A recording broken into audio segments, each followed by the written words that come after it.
We will now have public comment. Peter?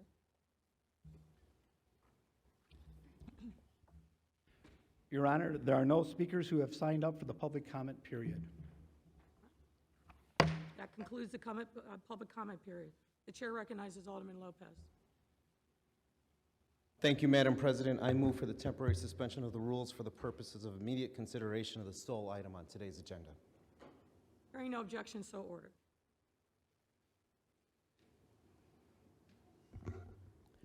Madam President, Are there members of the body that would like to speak to the matter?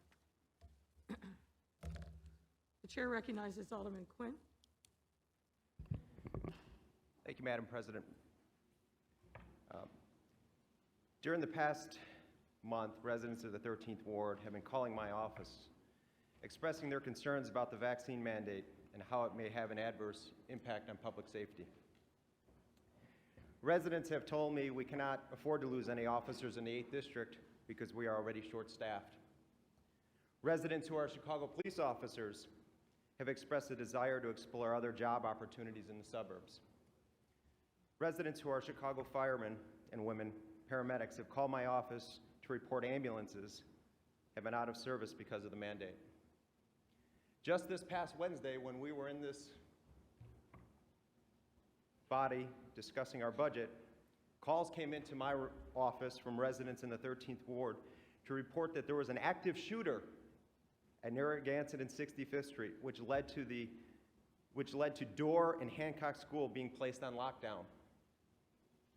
Again, my office received calls saying that this shooting was taking place while ambulance 12 was down because of the COVID mandate. I'm looking into those claims, but it reinforces my concern that the vaccine mandate may have created a public safety blind spot. And my number one issue, my number one priority is public safety. Let me be clear, from my perspective, this is not about the mayor, it's not about John Cantazara, it's about public safety. I am fully vaccinated. I have developed a partnership with Dr. Jorge Cavarro to help people get vaccinated in the 13th Ward, and I will continue to do that with the booster shots. That said, I believe that this vaccine mandate created a public safety blind spot. Madam President, I ask that you reconsider the mandate. Thank you. The chair recognizes Alderman Tabares. From the very beginning of the current vaccine mandate rollout, it was very clear that personality was a motivating factor as much as public policy. If you work for the state, the Chicago Board of Education, or the Chicago Park District, you have a much more rational policy than if you serve as a police officer, firefighter, or laborer for the city of Chicago. Why the disparity? No alderman knows. The city is requiring these employees to get a COVID test twice a week on their own time, with a minimum of 3 days between each test. Other employees, under other mandates, only need 1 test a week. Why the disparity? No alderman knows. How is the city going to ensure the privacy of public workers uploading their health information into the portal, despite using the same digital security company that allowed for massive amounts of City Hall emails to be hacked and released to the public? No alderman knows. What is the policy for reviewing religious, medical exemption requests? Why does it appear that those requests are being granted at a different rate for the Board of Education versus the new mandate? No alderman knows. Why is it that the Chicago Police Department, days after announcing to this body that it is investing more in officer wellness programs, is now stripping officers who serve as peer mental health counselors to fellow officers? Again, no alderman knows. The day I announced this ordinance, 2 EMTs for a firehouse in my ward were targeted for no pay status, rendering a massive part of the 23rd Ward exposed with no ambulance service. What's the city's policy that called for that? No alderman knows. 1 month after we laid to rest a Chicago police officer and praised Officer Blas for his actions on August 7th, his own mother was forced to be one of the first officers to hand over her star and be placed on a no-pay status. Why? No alderman knows. So this mandate just went into effect. We don't know how this is going to continue to play out. We don't know how many more frontline workers are going to be sent home. We don't know how this is going to impact garbage collection in our ward, ambulance response times, or police patrol levels in our communities. If we had a process where the city council was engaged, we would have a better idea. We can hold the city accountable to ensure that contingency plans are in place, but we don't have that process, so we don't know. I know this is a tough vote for some, but what are we going to tell our residents who missed a garbage pickup or had to wait extra time for an ambulance during a medical emergency? What are we going to tell the victim of a crime in our ward who had to remain in harm's way because a police force staffing crisis was made worse by a mandate that we had no control over? The mayor proposes budgets. We review, ask questions, and vote. The mayor proposes appointments. We review, ask questions, and vote. The mayor proposes labor contracts. We review, ask questions, and vote. The mayor should be able to propose personnel policies that impact vital services, and we should be able to review, ask questions, and vote. This ordinance should not be a tough vote, but I know the heated rhetoric has made this much more political than it needs to be. All we're saying here is that we should have questions. We should have answers to these questions. We, as elected representatives of the residents of our ward, deserve to have answers, not for us, but for those who voted us here.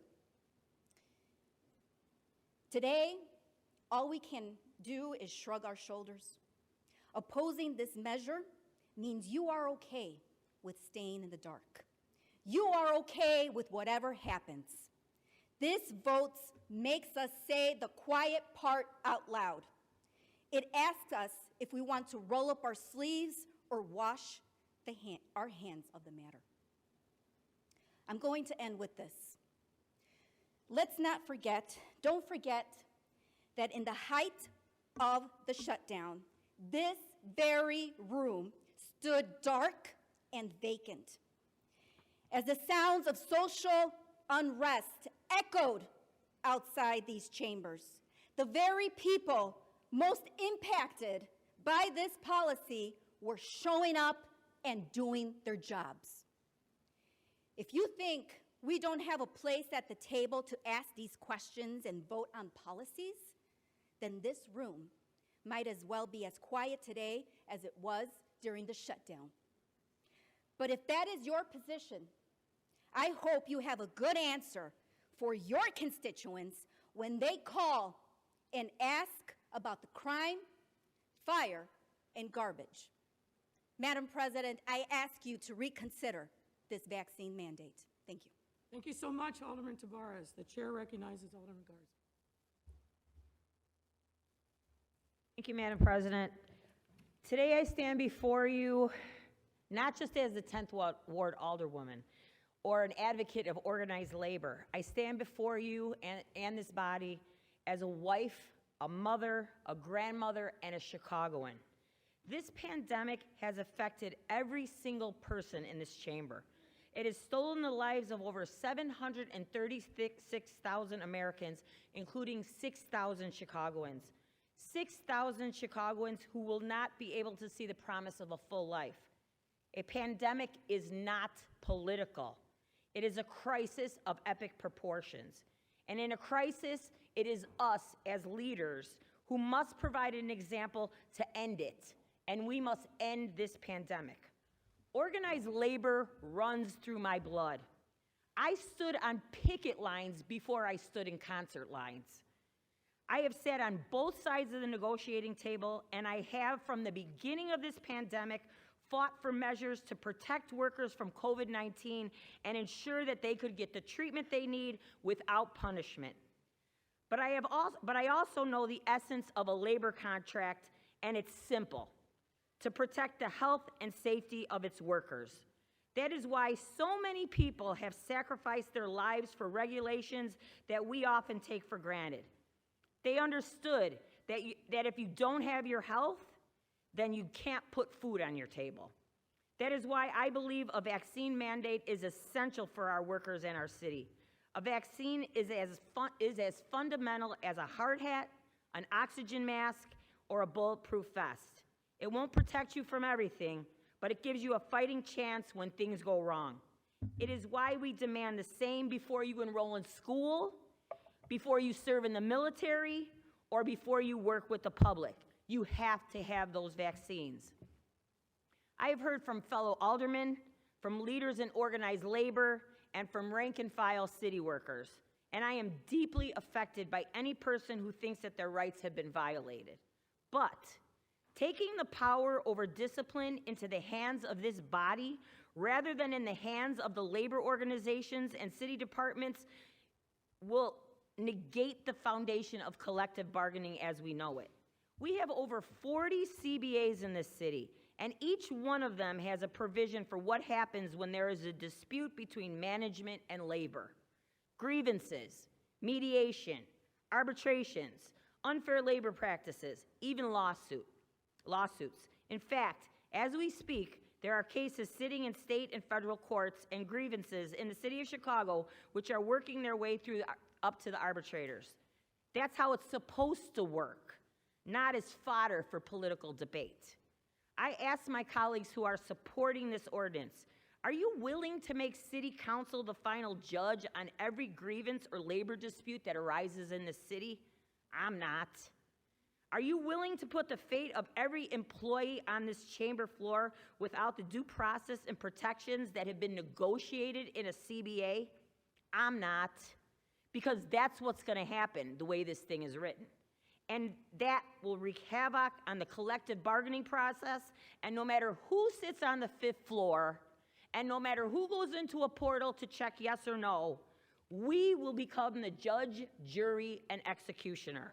And I do not want to be that.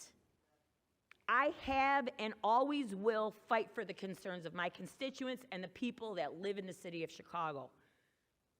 Whether you are a cop on the beat, an EMT making the rounds, or repairing streetlights or picking up garbage, each and every one of us is a public servant, called upon to sacrifice our time, our ability, and even our well-being to protect our fellow citizens. We have to be the example for people who need reassurance in times of great uncertainty. And guess what? Those are these times right now. We need to be the individuals who show the world that saving a life is not a political discussion. Because when we say life, liberty, and the pursuit of happiness, we all know that without health, there is no freedom. We need to be the ones who step up and make that a reality in the city of Chicago. Thank you. Thank you, Alderman. The chair recognizes Alderman O'Shea. Thank you, Madam President. I am fully vaccinated, as is my entire family.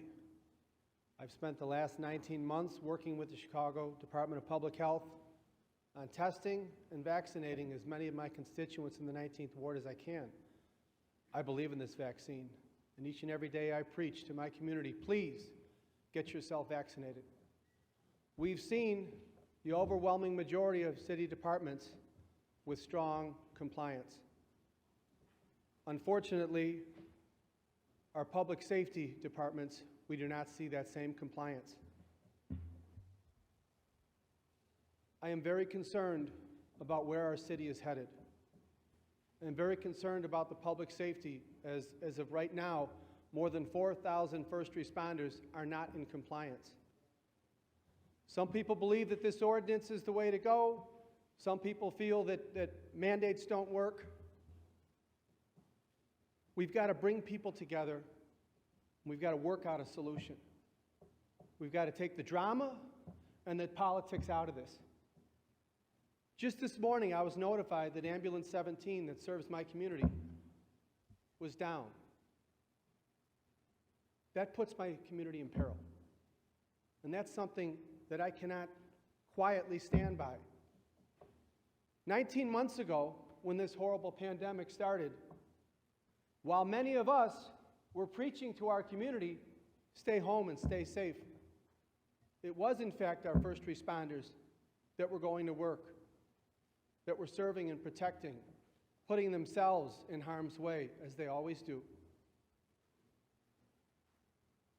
I implore everybody here, please, let's try to come to the table and find an agreement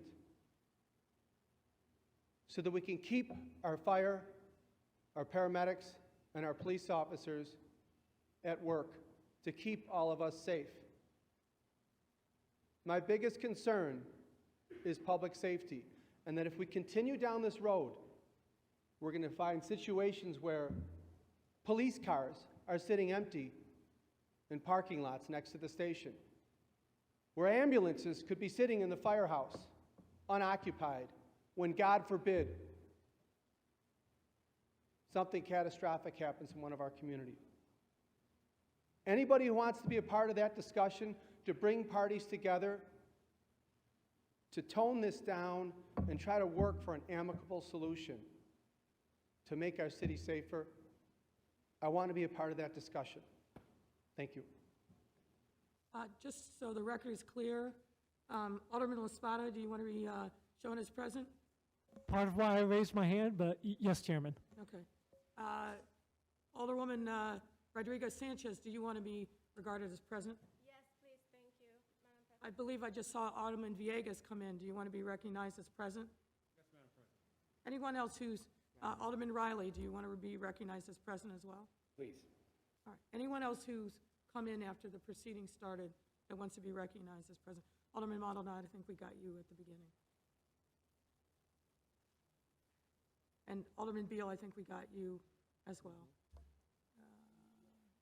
Anyone else who came in after the discussion started that wants to be regarded as present? Okay. Next up, the chair recognizes Alderman Sawyer. Thank you, Madam President. I've been listening to everyone talk, and I do share a lot of concerns that people on both sides have. I share the concern for Alderman Quinn that public safety is of paramount importance here in the city of Chicago. I really had a chance to listen to Alderman O'Shea talk about the concerns that we have and putting politics aside. I agree with that, and I'm hoping that we'll come to that down the road. But this requirement and this registration requirement is just that.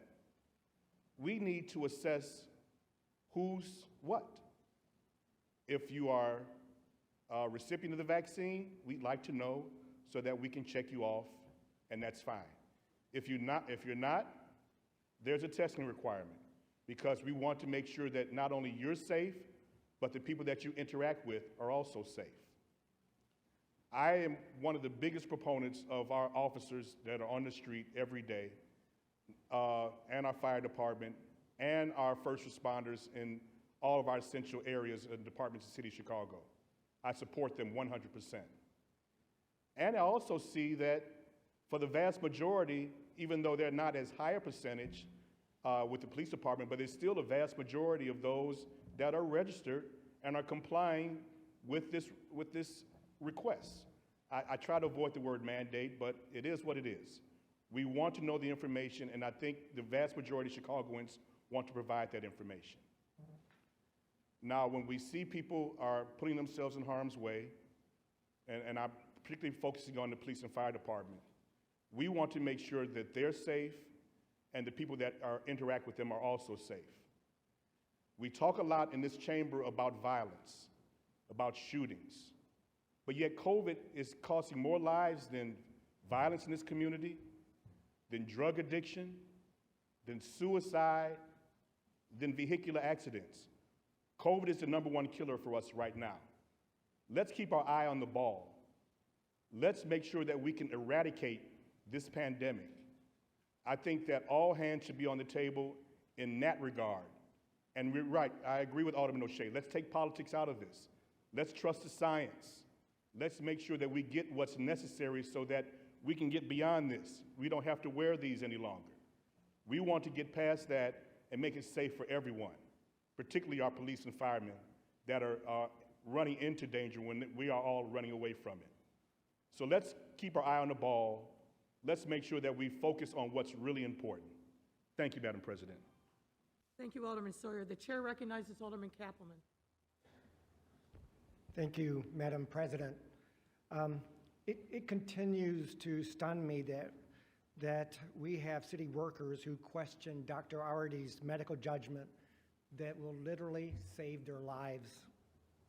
A few weeks ago, Congressman Mike Quigley gave a powerful speech and mentioned that there was once a time when people stated they believe what they see, and how it's evolved to they see what they want to believe. We now have city workers, many of them police officers, who don't believe in the use of vaccines to prevent COVID. They only see what they want to believe. However, they become true believers once they're preparing to get intubated, and then it's often too late. Today, the #1 cause of death among police officers across this country is from COVID, which could have been so easily prevented. The ones who are also paying the cost for their non-belief are their spouses, their children, their parents, many who also have medical conditions themselves that put them at risk for dying. They also risk their coworkers and their families, and also all of Chicagoans. What we're seeing across this country is that many people who are most resistant to getting the vaccine will grudgingly do so to keep their job. A vaccine mandate will do that. The FOP president will continue to make his threats. But take it from me, who lost a parent while growing up, their families will thank all of you. I'm asking and begging all of you, please do the right thing. If not for our police officers and other city workers, do it for their families who will be forever grateful. Thank you, Madam President. Thank you, Alderman Kappelman. The chair recognizes Alderman Laspada. Were you just raising your hand to register your presence, or did you want to speak? Well, that was going to be the part one, but Madam President, if you would oblige me. Thank The you. floor is yours, sir. So thank you very much. I'm glad, honestly, that we're having this conversation, although we had comments earlier, and with respect, when I was hearing that no alderman knows what's going on, it was hard for me because I am an alderman, and this alderman knows, and I know because, thank you, because y'all, we had briefings on this. There were briefings on this yesterday. A lot of folks in the room were in those briefings. We had our answered questions. It may not be a physical table, but we have a space to answer our questions and debate these topics. So that is hard to hear. And I know there's a lot of rhetoric and there's a lot of politics in this, but for me, it's not a tough vote today, because when my residents call for building inspection, a public way inspection, a paramedic, police officer, I want them to know that the person coming to their door does not present any kind of a public health risk to them. And that is what this is about for me. It's simple. I was glad, first moment I had an opportunity to get vaccinated, to take an opportunity for that. And I know that this is unfortunately political. There's so much unfortunate misinformation out there, which is why I'm grateful for your administration. I'm grateful for CDPH, folks who honestly we can call any time of day to get clear talk on what's happening with this policy. So I'm glad again for the conversation and for us to vote for really strong public health policy today. Recognizes Alderwoman Haddon. President,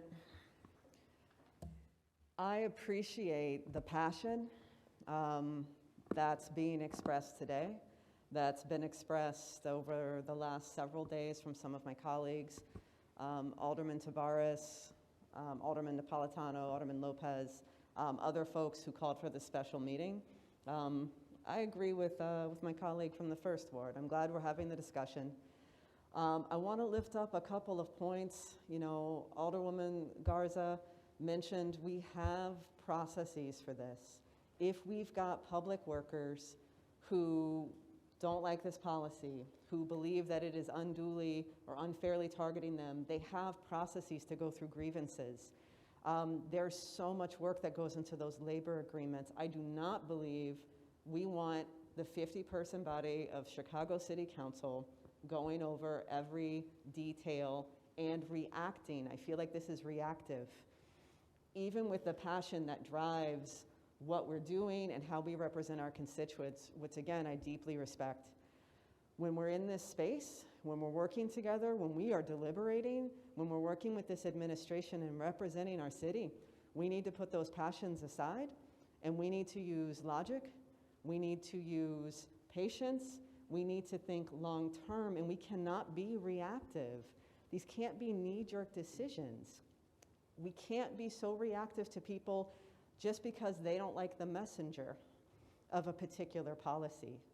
We are not alone in this. This is something, this pandemic, we're all learning as we go. We're figuring this out, and we've been doing an excellent job of that as a city. We've had leaders from the mayor, from Dr. Arwady, from people here in council. I really appreciate my colleague Alderman Hopkins for, I think, being the most informed person, checking all the dashboards, bringing all the questions to the table. When we look at the COVID-19 pandemic, we're all bringing something special to the table. And we got to keep our cool heads. We've got to ask the right questions, and we've got to work through the process. We need people to comply. Right now, they're just being asked to comply, fill out a form. We've done it in my office. I did it. We have to have the information so that we can make better decisions for our workforce, for our residents. That's what this is about.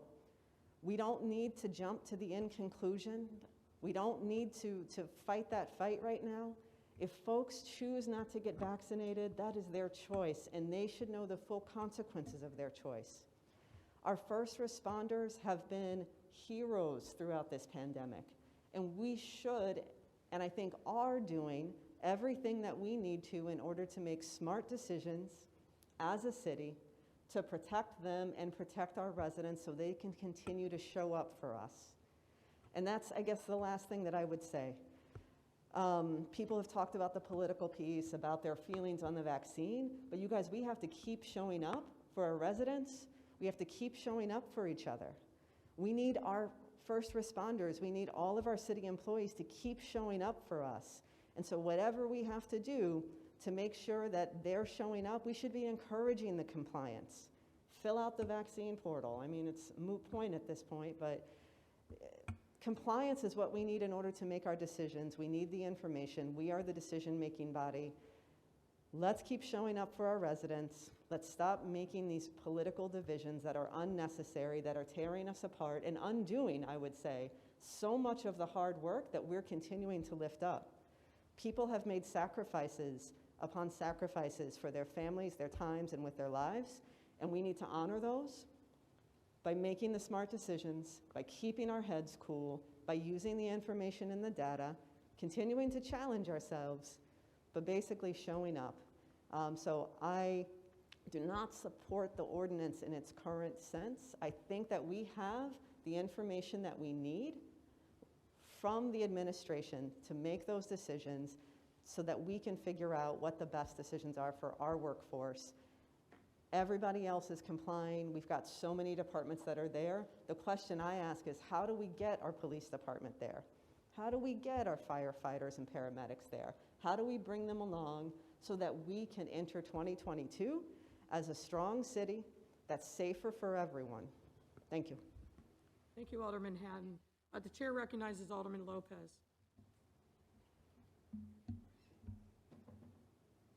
Thank you, Madam President. Am I the last speaker? I am not. I thought you had your hand up.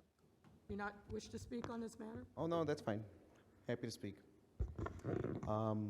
Thank you, Madam President, and good morning to the members of the City Council. Right now, today's newspapers had some pretty stark headlines for us. For this body, for this city, when it comes to what's going on in the city of Chicago. The Sun-Times says this downtown area has seen the biggest spike in shootings in recent memory. 220% increase in shootings. The Tribune, law and order must be restored. Every one of the traditional as well as the newer media outlets is hammering us daily for the fact that our city is spiraling out of control. This isn't a topic for debate. It's not even a question. Every one of you know that your residents quite literally feel that they are under the gun every time they leave their homes. In some neighborhoods, our seniors can't even water their lawns without risking getting shot. In some neighborhoods, you have parents who have heart palpitations at the thought of driving their children to school because they could be carjacked. And to hear many people say today, employees need to just comply, this is just a registry, you are all fooling yourselves if you think that's the case. Because this is not simply about what happened on October 15th. This is about what's going to also happen December 31st, when the questions about whether or not we're testing people or not weekly will become mute by the fact that all employees, except everyone in this room and everyone who works for everyone in this room, will have to have been vaccinated or face progressive discipline ending in termination. This is not just a police matter, because if you look on the information that was finally provided in a briefing a week post-deadline, we have nearly 4,000 employees who are not only not vaccinated, but also not registering, because there are over 2,600 who did register and said, pass on the vaccination. All of those individuals will possibly be shown the door starting next year. Many of them are the ones that we call on daily. Many of them are the ones that our residents call on when their lives are in danger, whether by violence or by malady or calamity. These deadlines, the one from 2 weeks ago and the one in 2 months, are 100% arbitrary. There's no scientific reason for why people had to report on the 15th of this month or why they have to be vaccinated by December 31st. It is a completely arbitrary decision that our own Commissioner of Human Resources said lied solely at the feet of the mayor. We have the ability to have a collaborative conversation, something many of you have said so far that you want to have. We do not need to rush to the finish line and leave so many behind the way we're doing it now. And we absolutely don't need to be cheering for the termination of our employees. That is wrong. It is immoral to show thanks to those who were doing the job while many of our offices were closed and say they should be the ones out the door. I think we have our fingers pointing in the wrong direction. We can be a part of this process. We should be a part of this process. The mayor is chief executive of this process, and that is her purview to set a standard. But it should not be a standard that jeopardizes all of our residents, all of our collective constituencies, everyone who we're going to have to turn back to in 11 months when many of you are going to be knocking on doors asking to stay here and say, we jeopardized your family, your neighborhood, your community for an arbitrary line in the sand simply to make a point. Yes, politics should be removed, but politics is going on every day. Politics is going on right now as we're sitting here, and we see a coordinated effort between campaign and public office trying to get messaging out right now to the press as we're sitting here. Don't fool yourselves into thinking politics will ever come out as long as we allow human personalities to engage in this. That's simply not going to happen. But we need to be adults. We need to be the leaders that we were elected to be and to help guide this conversation back to the center. Right now, we are riding this train off the rails, and all of us need to lean left to bring it back onto the tracks. We have to do that. This ordinance isn't perfect, but it's far better than doing nothing, than being silent, than watching our employees' morale sink lower, watching our officers question whether or not they even want to do this, forcing them into darker places that they don't need to go while we're asking them to do jobs that none of us would ever want to do. This body has to take a vote, has to take a stand, has to make a decision as to what you're going to tell our residents and our workers for the kind of city that you want to see. We can come back. We can talk. We wouldn't even be here today if we'd allowed this to go to committee and had an adult conversation in the first place. But here we are, because our safety and the safety of the entire city is at stake. It is time to have adult conversations. And I would ask my colleagues to support this because there's nothing short of our future at stake. Thank you, Madam President. Thank you, Alderman. The chair recognizes Alderman Rodriguez.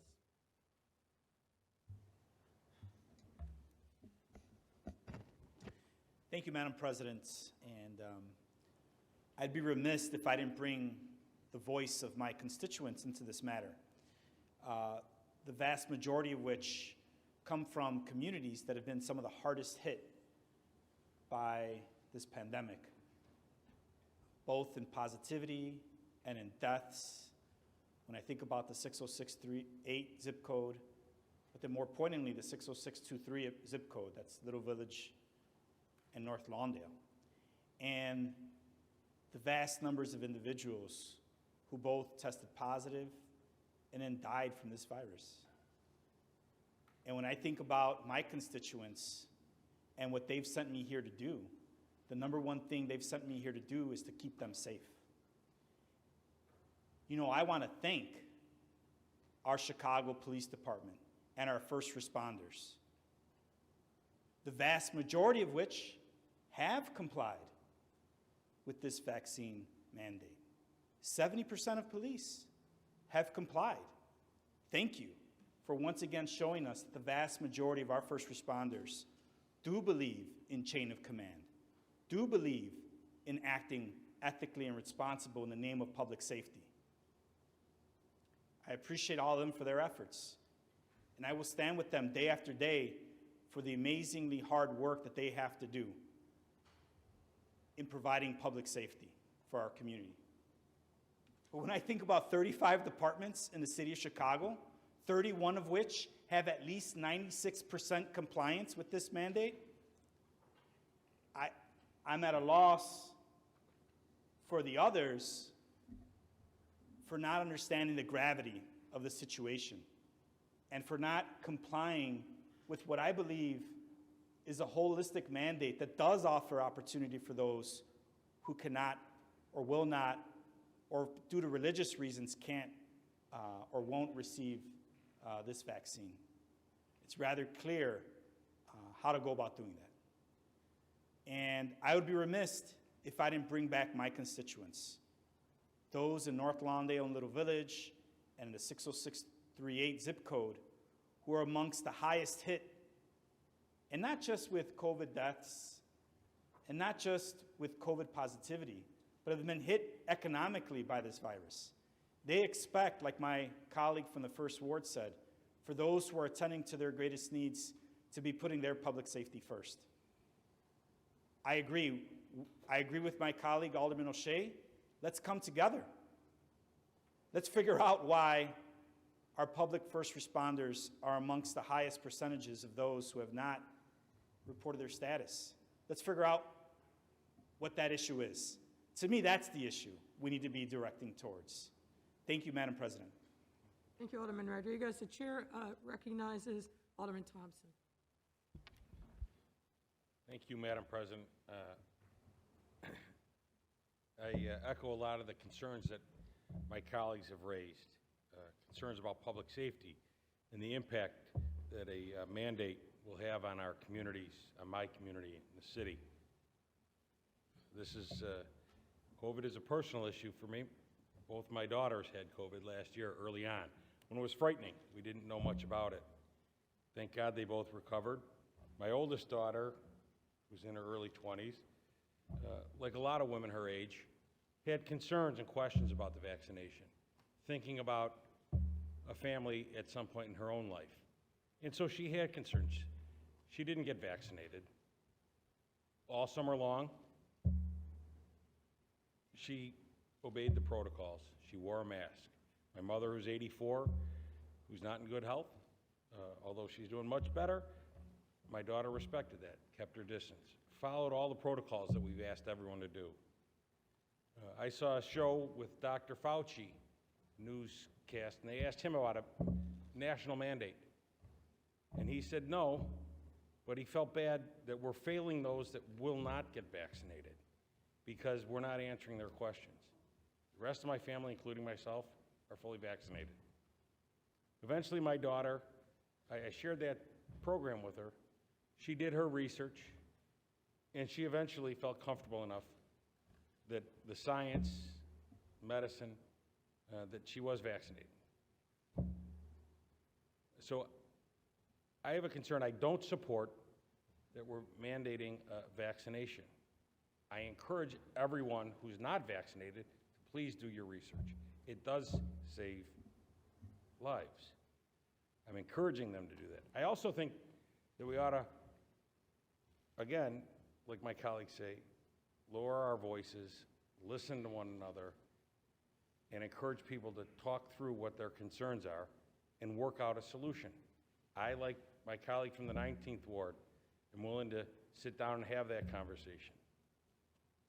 I think we need to also look at what are we doing for the employees. You know, I got vaccinated to protect myself because I know if I get COVID, the vaccination will help me. I wear a mask to protect all of you so that I don't transmit it. And I think we ought to make sure we're continuing to wear masks, continuing to, at shift change, whether it be a water department truck or a squad car, that we get in and we clean these vehicles to make sure that we're cleaning them and providing the necessary resources to make sure we don't transmit it. I know a dozen people now who are vaccinated that have contracted COVID. We can't let our guard down because you have a vaccination. We need to continue to make sure that we wear our masks and protect each other. However, I think this ordinance goes too far. There's other parts of this ordinance, like my colleague from the 10th Ward had indicated. I'm not going to be sitting here judging what is issues that are covered in a collective bargaining agreement. I don't think it's right for the City Council to be doing that. I think this ordinance goes too far, and as my colleagues have said, I would be more than willing to meet with whoever it is, whatever groups, to have a discussion, to try to come out with a solution so we don't jeopardize our public safety, we don't jeopardize the city services. Finally, I would encourage all of our city employees to respond to the portal, to report your status. That's all we're asking now. I know there's a concern that if you report today, that at the end of the year there's an issue. And I can assure you there's many of us here that want to work on a solution and address the mandate of the vaccination. But in the meantime, we need to know your employer. I have to do it in my private sector life. Everyone at my company has to do the same thing. And just report your status. We're not telling you today, we're just asking, so I would encourage everyone to do the same. Thank you, Madam President. Thank you, Alderman. The chair recognizes Alderman Taliaferro.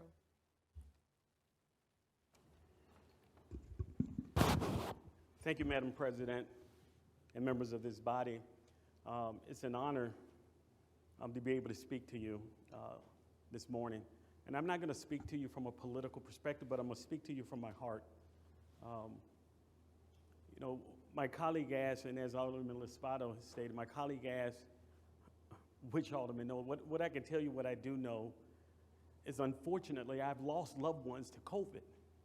Unfortunately, I've lost loved ones to COVID, and we all probably have. We've lost friends to COVID. And that's something that we have to continue to face every single day. This virus is not behind us, it's still ahead of us. And we're still playing catch up. Almost 700,000 people in Cook County alone. We're almost 700,000 people have been affected and have caught the COVID virus. And that's not to say the number of people and the families that have impacted. So what we do know as aldermen is that this virus is killing folks every single day. Emergency rooms are still full. We can't sit back and ignore these things.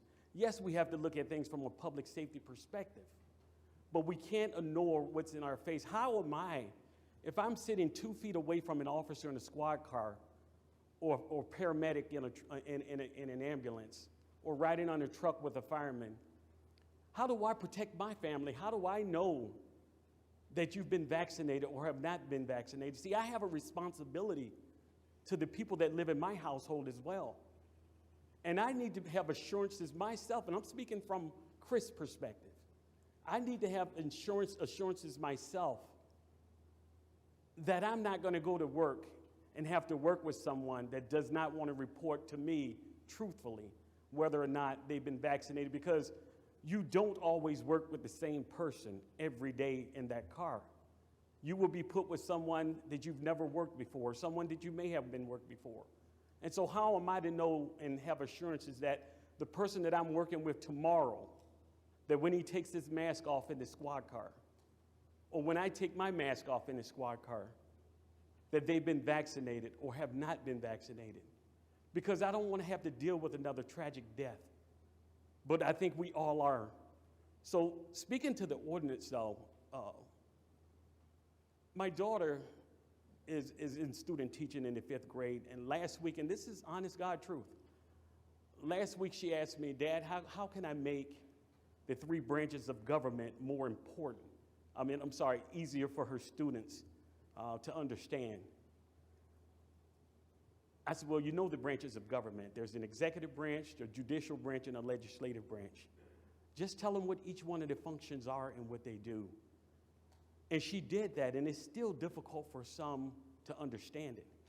And I say it's even more difficult for us adults to understand it, because the ordinance that's before us today, I question its validity, I question the legality of it as well. The executive branch of government is granted by state law.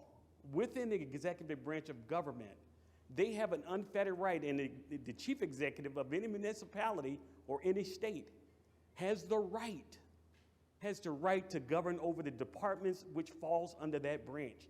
That means to issue orders, rules, regulations, and policies for those departments. We as a legislative branch cannot impose upon the executive branch rules, regulations, and policies. We cannot do that. That's why we are strictly tasked with creating ordinances. And those ordinances cannot, for all intents and purposes, make null and void an executive order of the executive branch. Legally, we cannot do this. Legally, this ordinance is improper before this body. We can't. That's why we have a COPA, an IG, a police board, a community commission now. We have these things to make policies, to determine whether policies are legitimate, and to implement them within the legislative branch. Now, we can repeal ordinances. That's within our purview. But an executive order, we cannot. So I ask you to not vote in support of this ordinance, particularly simply because I believe, and it's my personal belief, that this ordinance is without legality and is not legal before this body today. So thank you, Madam President. Thank you, Alderman. The chair recognizes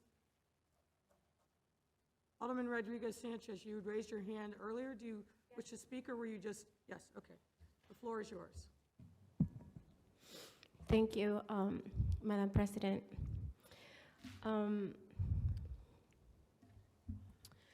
To be a public servant, you have to be able to care about your neighbors, about their well-being.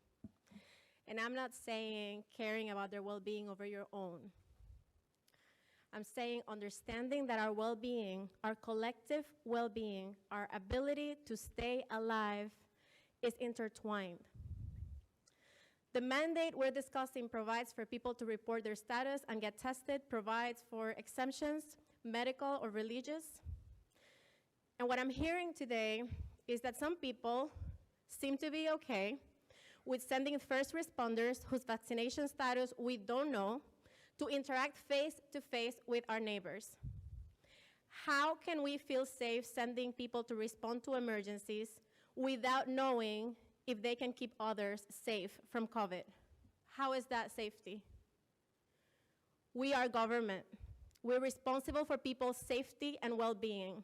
We have to make sure we do everything we can to protect people from this deadly virus. This mandate is necessary, and I am down to fighting for independence from the executive, and I have been. And that's a conversation that hopefully we can take on together because we need it. I'm down. The vaccine mandate is not the thing we use for that. This mandate cannot become an issue to go to war for in this council. We are still in a pandemic. If you are a public servant, and especially those interacting with our communities, you need to care about our neighbors and understand that our well-being is tied together. Please, public servants, report your status, get vaccinated, or get tested for the protection of all of us. I oppose this ordinance, and I hope my colleagues oppose it as well. Thank you, Alderman Rodriguez Sanchez. The chair recognizes Alderman Napolitano.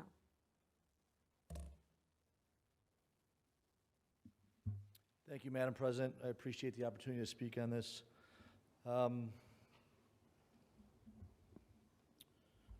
These are unfortunate and devastating times for the entire world that we are going through. For Chicago to deal with a pandemic on top of the worst uptick in crime that the city and state has ever seen is a complete devastation to us all. I wanted to believe that our constant beacon of hope that resonate in all of our hearts and minds is that the American way will find its way to prevail. Unfortunately, I believe we lost the concept of the American way. We have officially become a country, state, and city where the government takes away your right to choose what happens to your body. You hear, no matter what the topic is,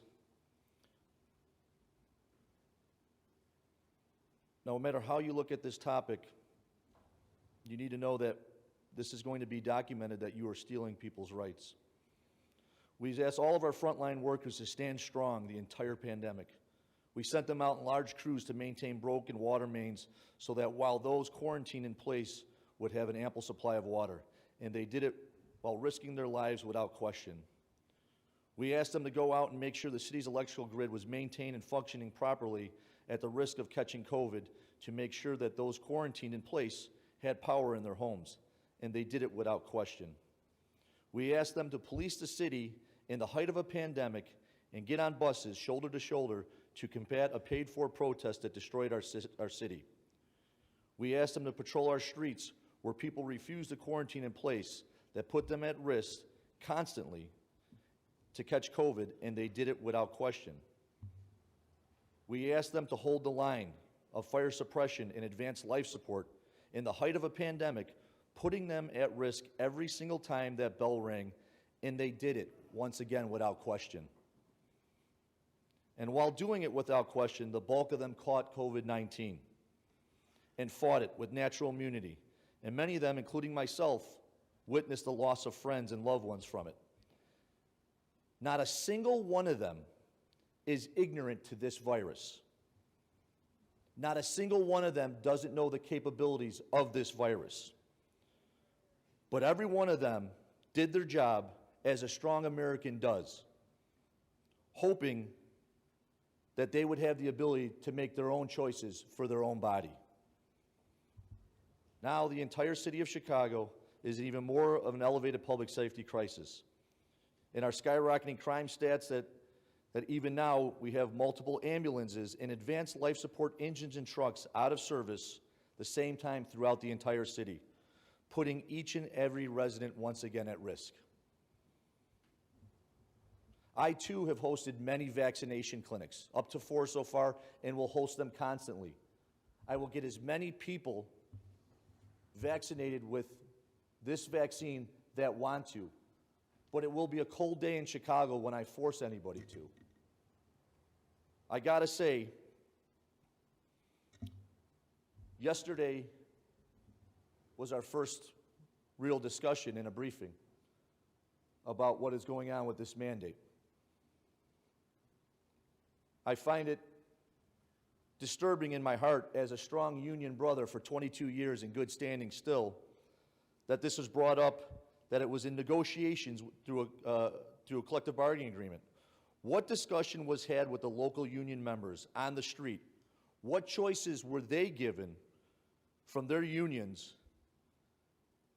They weren't given any, because this was done as a mandate and as an executive order.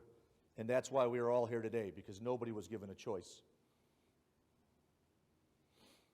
My entire family also caught COVID, including myself. Some of them caught it twice. Some of them are frontline workers in the city of Chicago and are extremely proud to be so, multiple generations, sons and daughters of strong city workers. Some of them chose to be vaccinated. Some of them have not. They've chosen natural immunity, the same thing that saved them when they first caught it or the second time they caught it. So if you think anyone here is against vaccination, anybody in this crew that is pushing to make a difference and give our city workers a voice, you have another thing coming. You're misinformed. I too am vaccinated. That's comical to me because a lot of you don't think I am, because I wouldn't tell any of you. You just figured I wasn't, like I'm an anti-vaxxer, but I am vaccinated. And I will push, like I said, anybody to get vaccinated that wants to get vaccinated. Madam Mayor, I truly believe your intentions are to save every life. I truly do. But please don't steal the rights of people in the process. These are not rights like chickenpox and polio that were brought up before, that are discussed in job applications, that are part of studies that have been done for over 50 plus years. We are now mandating something that has been created 2 years ago and is on-the-fly studies. I support it. I think eventually it will eradicate the virus, but it doesn't eradicate it now. It doesn't kill the virus now. But I support the constant research of it. But I support it to be done on those that want to be vaccinated. In closing, I'm assuming the vast majority of you will possibly just vote against this anyways. But if you do, I have to tell you this. I do appreciate this conversation. I do appreciate the way everybody is doing this. This is calm, cool, and collective the way it's supposed to be. I do believe in every one of your hearts that you have the best intentions for yourself, your family, and the city of Chicago. But if you vote against this today, I ask just one thing of you all. Show up tomorrow and sit down at a table with you, Madam Mayor, and all of us and figure out how we can get through this. Put politics aside, start putting people first. And I know a lot of you look at me in a different way, and I'm okay with that. But I know in your hearts that together we can all do this. And I know in your hearts that together we all respect each other and respect decisions that are made. Because out there right now, it's the vaccinated against the unvaccinated. And that starts in politics, and that's our fault. It should be about people, not political agenda. It should be about people, not party. It should be about Chicago. Thank you, Madam President. I appreciate the opportunity to speak. Thank you, Alderman Napolitano. The chair recognizes Alderman Vasquez.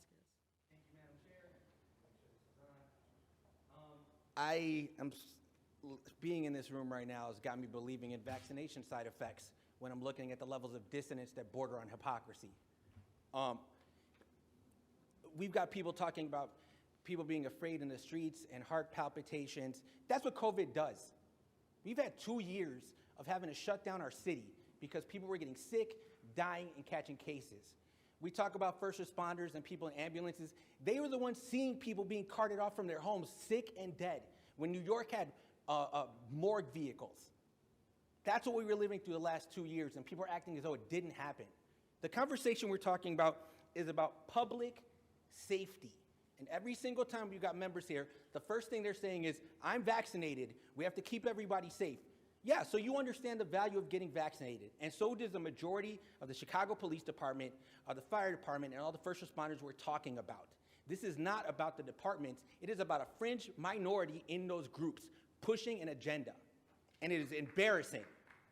We're Chicago, this isn't Arkansas.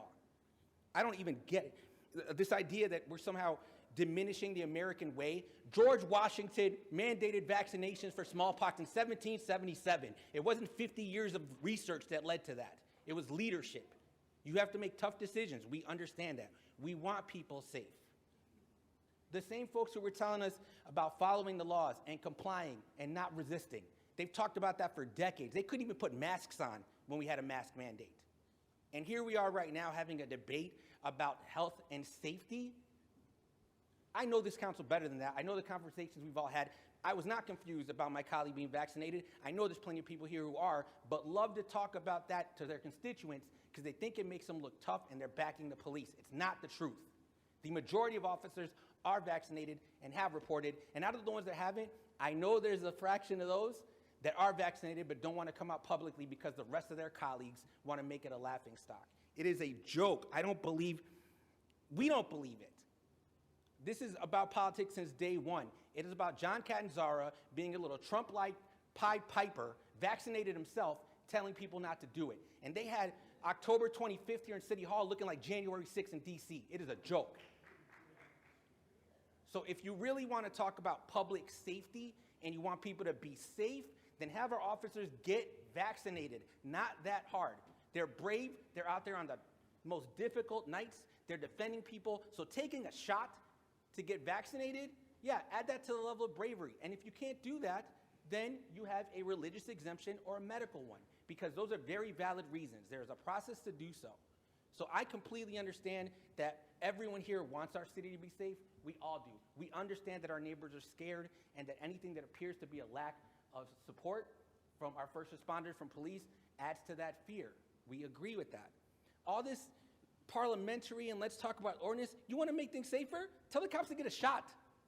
Get vaccinated, right? That's part of the job. Part of the city's role as an employer is to be able to make those decisions. So this isn't removing anybody's right or liberty. They have every choice not to get vaccinated. There are consequences for those choices. That's also part of the job. So respectfully, because I have a lot of love for our colleagues here, we know better because we have the conversations with each other. Let's not position ourselves and say it's not about politics when that's all some members are doing here because their constituents are scared. We get that you're scared. That's why we're asking our first responders to get vaccinated. If you don't want to do it, you've got exemptions, you've got a grievance process. Everything else is theater. Thank you, Mayor. Thank you, Alderman Vasquez. Last call for speakers because we're coming to the end. More? Alderman Gardner, did you raise your hand? Yes. All right, next up, Alderman Hopkins, I have you.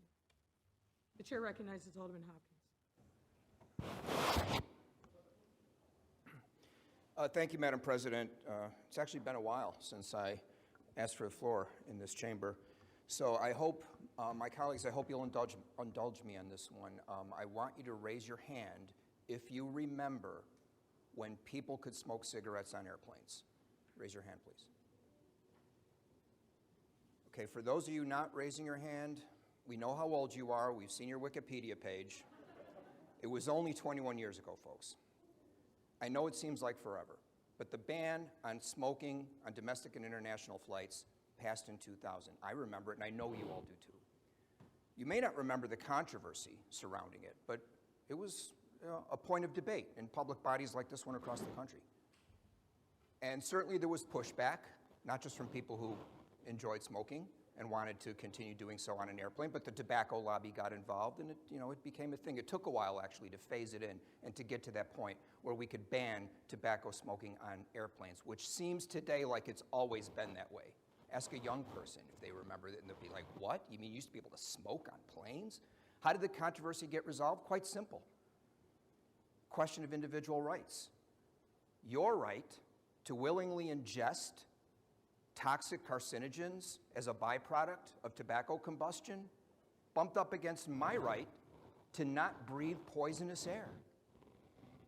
Seems pretty simple now. And the parallel today is obvious.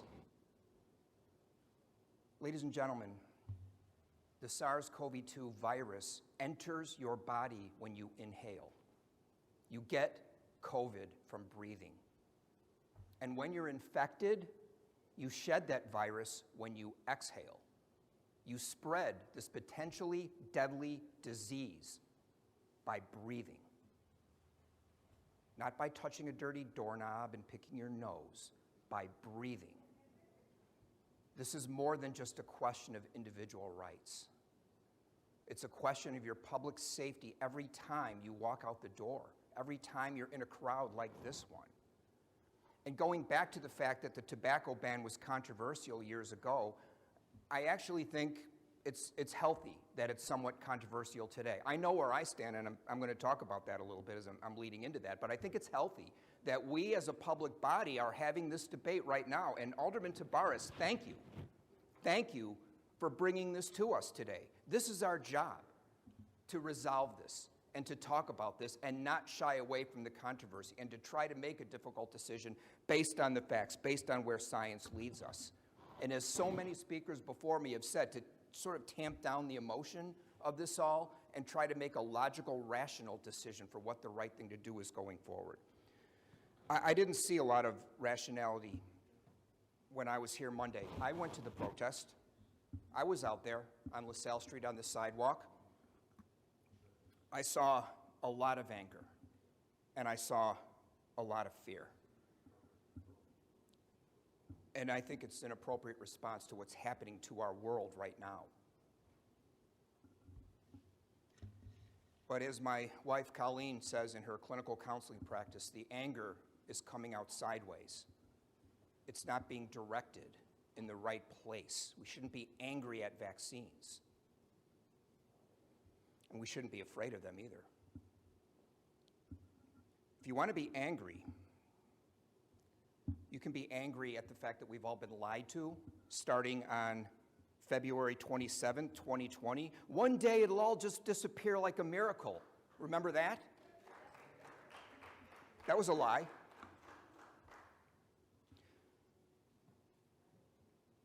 This virus stalks us every day like an invisible predator, bringing death and disease. We should be afraid.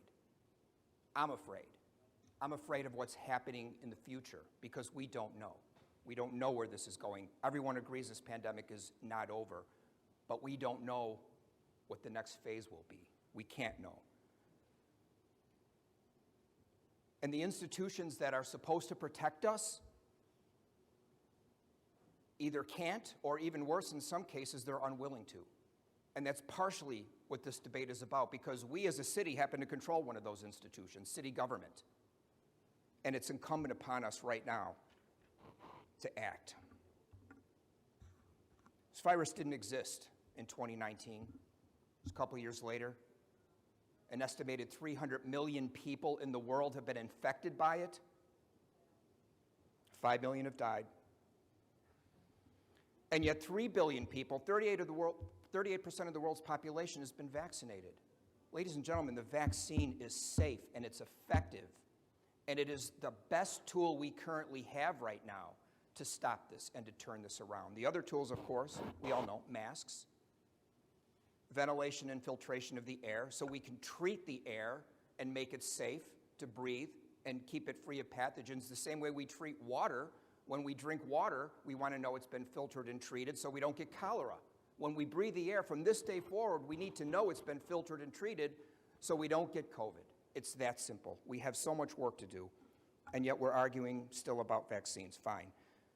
But the argument has implications immediately. It's taking on these very destructive overtones where we're straying from the science. 2 months ago, according to a poll that was just released today by the Kaiser Foundation, 34% of all parents said that they were going to get their children vaccinated immediately upon authorization for 5 to 11-year-olds. Today, that figure has fallen to 27%.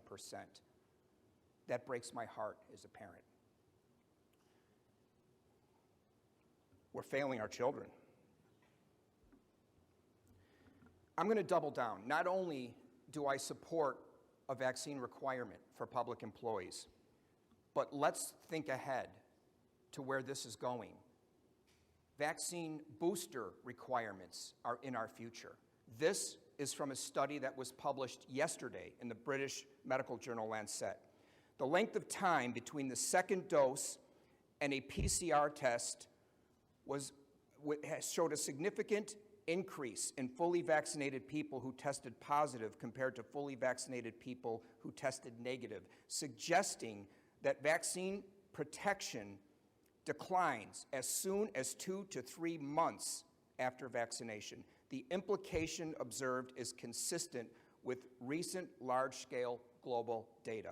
The vaccines are safe and they're effective, but their effectiveness is not permanent. We are not done talking about vaccine requirements. We won't resolve it today. It is likely to be a significant part of our lives for a long time going forward. Fortunately, the vaccines, as we all know, can be adjusted. I'm sure Pfizer and Moderna's labs are right now looking at the new variants that are out there, including this new one called AY30 that is proven to be highly evasive of the current vaccines. So we need to resolve this now. The clock is ticking. I personally oversaw a vaccine clinic along with my colleagues, Alderman Riley, Alderman Burnett, Alderman Smith. We vaccinated about 8,000 people. And I was there for most of it. And I witnessed, of those 8,000 people, a fairly significant number of them really had some concerns. They had some fears. They were apprehensive. Many cases, they really didn't want to be there. They were struggling every step in that line from the time they entered the clinic to the time they got the jab in their arm. And we figured it out pretty early on, and we saw what they needed. They needed support. They needed reassurance. They needed comfort. They needed answers. We had counselors. We had volunteer physicians on staff the entire time. We did a lot of hand-holding. We even at one point had a strolling violinist walking through the line playing soothing music to try and create a comforting, warm atmosphere so people could get through their fears. And it worked. You know what didn't work? Threats, coercion, shame, criticism. That didn't work. These are highly stressful times for all of us. We have to figure this out. I think we can.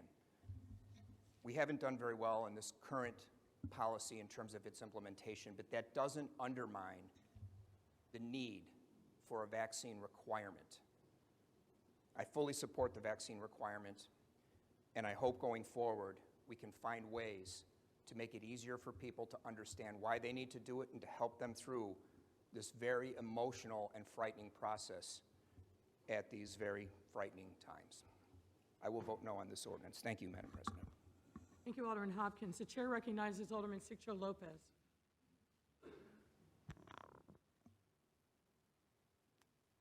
Thank you, Madam Chair. I would like to echo some of the same comments by my colleague, Alderman Hopkins. I think we all have family members, we all have neighbors, we have friends who have died in this pandemic.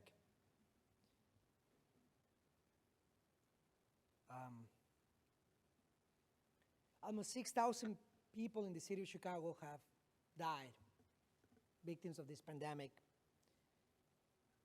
And I think it's important today, for the sake of our community, that we stop the misinformation, we stop politicizing this issue, and we talk about the facts, and we talk about the science, and we put the health and well-being of our communities and our city before anything else. I think it's important, as we've seen, that we talk about the science and the facts here. And the science and the fact show us the importance of herd immunity. Herd immunity is critical for us to protect our city, to avoid another shutdown, and to prevent more tragedies, to save lives. It is critical that we, as elected officials and legislators who have been having briefings on this issue, discuss this information objectively and for the well-being of our communities. What we have heard clear, and we want to make sure that we address all this misinformation. If there are concerns about confidentiality, we all have heard about the protections and the encryptions that are in this mandate. We all know that. That is a fact. We all have heard about herd immunity and why we need it. Every municipality that have gone that route have much better rates of success. When we see the reality on those most vulnerable communities, we see that essential workers, first responders, have been the most affected. The number one killer of police officers right now is not gun violence, it's the pandemic. We ought to the city to look at these decisions with the facts and the science. And that's why it is a shame to continue to see the misinformation. It is a shame to continue to see political campaigns being lifted out of this issue. This is the time where we need to stop this shameful debate that is not helping anyone. I think it's clear that for the sake of our city, of our families, we understand the importance of vaccination. Vaccination has saved lives, unequivocal, and that's a fact. People who have gotten sick, when they're getting vaccinated, have a much, much, much higher rate of survival. That is another fact. Today, I urge all our colleagues, all of us, to hear the facts. We have been briefed, to look at the eyes of our constituents, and with the truth behind us, take this vote. Take the vote to save the lives of our constituents.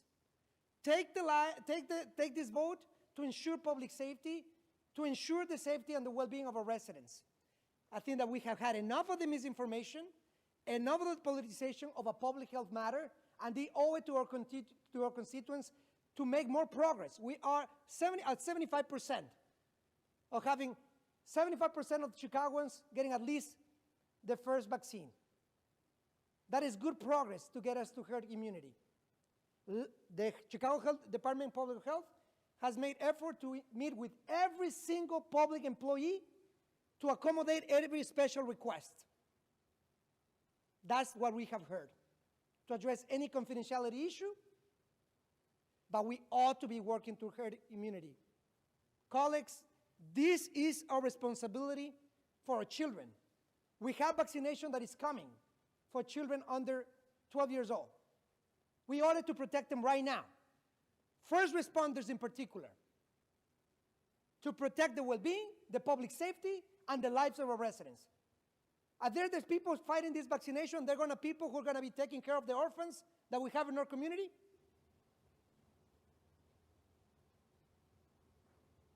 Because that's what's happening right now. Enough is enough. I'm prepared to take a vote today, to vote no on this ordinance, and move forward to look at the recommendations of the public health experts. Thank you very much. Thank you, Alderman. The chair recognizes Alderman Sposato. Thank you, Madam President. Members of the council that showed up today, I appreciate it. And those of you that couldn't make it, I also understand with such a short notice.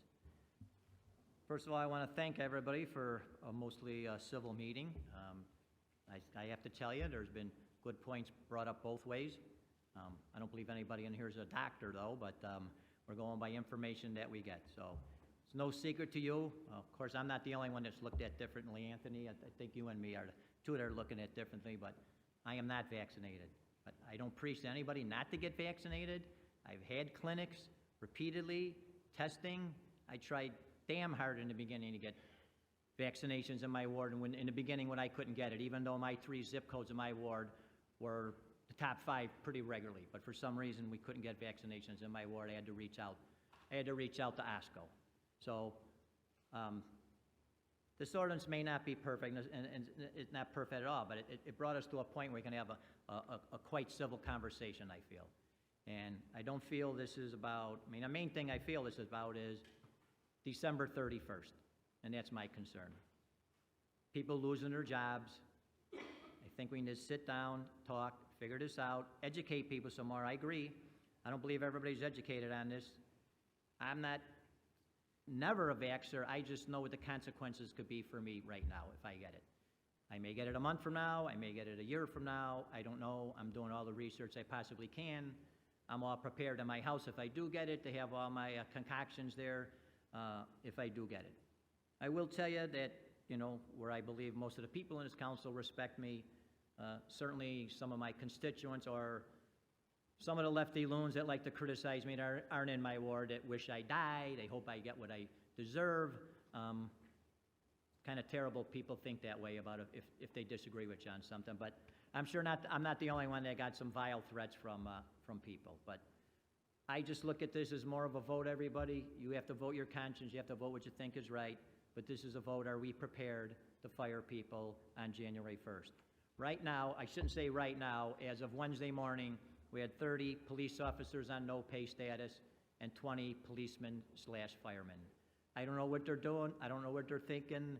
I would beg them to comply and go into the portal and let's figure it out from there. And I think when some of you say you can get a religious or medical exemption, I think you're wrong because I don't know that HR is granting every religious and medical exemption. I would guess there are very few. I don't know how many they received so far, but all I know is we got some misinformation. I know this sheet was brought up that we received. There's some very, very bad misinformation on here, and that certainly is the police department. There we have 12,719, when as of October the 1st, we had about 12,126. So I don't know where we're at right now. I would ask, I've talked to friends to tell them just to comply for now, and let's sort this out. But to threaten somebody, we're going to fire them. And if you claim to be a labor person and you want to be behind that, firing somebody because they didn't comply, because they didn't get the shot that they don't believe is right for them, I don't know what to say. I think that's wrong. But we've got a starter of a conversation here that's been pretty good so far. I, too, would love to be on a committee. I think we could balance this committee with people, the fors, the against, and that's about it. But once again, Madam President, appreciate this meeting. Members of the council, appreciate all of you, and I will be supporting this. Thank you, Alderman. The chair recognizes Alderman Mitz. Thank you, Madam President. To my colleagues, I'm too grateful for the conversation as if it's not just held here, it's held in our community every day. In fact, I was on a community meeting last night talking about this same issue that we are debating or speaking about today here in the council. And just for myself, from the beginning of COVID, we were putting ourselves on the line. Why? Because we wanted to make sure we protected ourselves and got the information out to our communities. That means that not one day were I not working. That meant every day I had to go. And the biggest issue was in the African American community where we were struggling just to get the vaccine. I had to go through the period of trying to get them to the nursing homes, get them to that great the streets and sanitation department when there were no masks even out. We all remember Dr. Willie Wilson stepping up to the plate to help us. And I can tell you I'm grateful for that help that he gave all of us so that we could get a start in trying to figure out the steps that we needed to go. As we continue to travel down that road, many constituents, not some, not one or two, every day, 3 and 4, just incredible for not being able to get the vaccine, the shortage of the vaccine. Other folks were getting vaccination when we couldn't even get it in our own community, and it was there in the community. I don't have to tell you the story. You know the story. What's really sad is that we are sending a bad message for Chicagoans by debating who should or who shouldn't take this vaccine. We have children out here right now, and I don't know no one no more afraid of taking a shot than a child. I don't know no one. Everybody in my family got the shot, but the youngest one, the grandson, didn't want the shot. He was the one caught the virus. 2 weeks. He had to miss out of being with the family, locked in his room. Don't come out, put your food at the door, you get it. Soon as he came out the room, Grandmama, where I go get my shot at? It's no joke, even for kids. We don't know what the future holds. We can't control what's out here, but we can respect the ones who are in authority, I hope, the scientists. I don't know if they're right or wrong, but I know I don't have the answer, so I'm going to have to listen to someone. For all of those who have not taken the shot, in fact, I haven't gotten a call from anyone at my office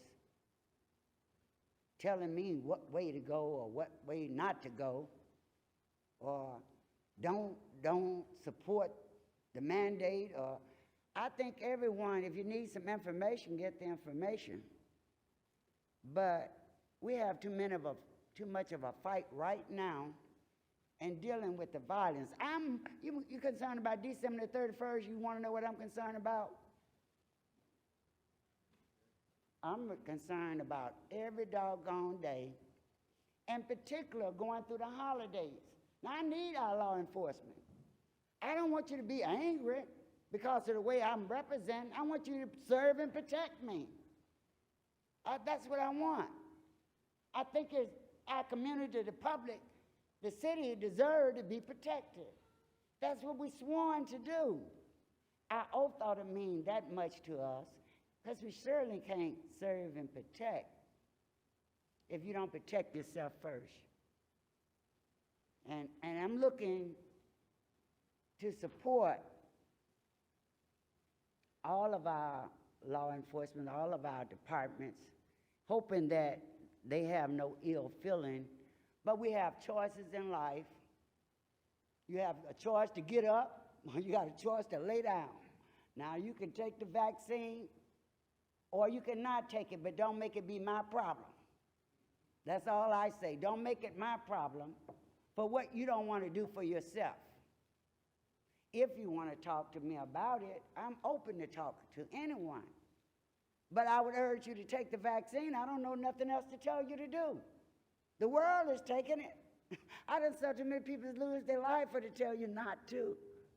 What is it that'll get you to come around and do your job that we've been sworn that we would do for the city of Chicago? We need to keep moving forward. This is time spent in a good way, but if we don't come together and just talk about the issue, we're not going to be able to move forward. Because I really don't want to feel like I have to be afraid that I'm not going to have a police officer in my ward right now. I don't want to feel like that if we call the paramedics, because somebody don't like what's going on, they're not going to send the paramedics. I don't want to have to feel like I can't get my garbage picked up, that my constituents going to complain because we have some who disagree. That was your choice to disagree, but don't make it my choice. Let me do my job. Let me continue to work and serve, and hopefully you can find an answer to however you believe. I will continue to keep working with the council, keep working with each and every one of you, and thank you for the opportunity. Just even allow me to speak, but remember our children. Remember our children. They love to hear negative. You know, you can pick up bad before you can pick up good. And so the negativity that we're putting out is going to spread and have children not wanting to take the shot. That's not going to help us at all moving forward. Thank you, Madam President. Thank you, Alderman. It's the chair recognizes Alderman Osterman. Thank you, Madam President. I want to recognize all the police and fire, our first responders, for what they've done through COVID to help protect our citizens and putting their own lives at risk throughout this to help people out.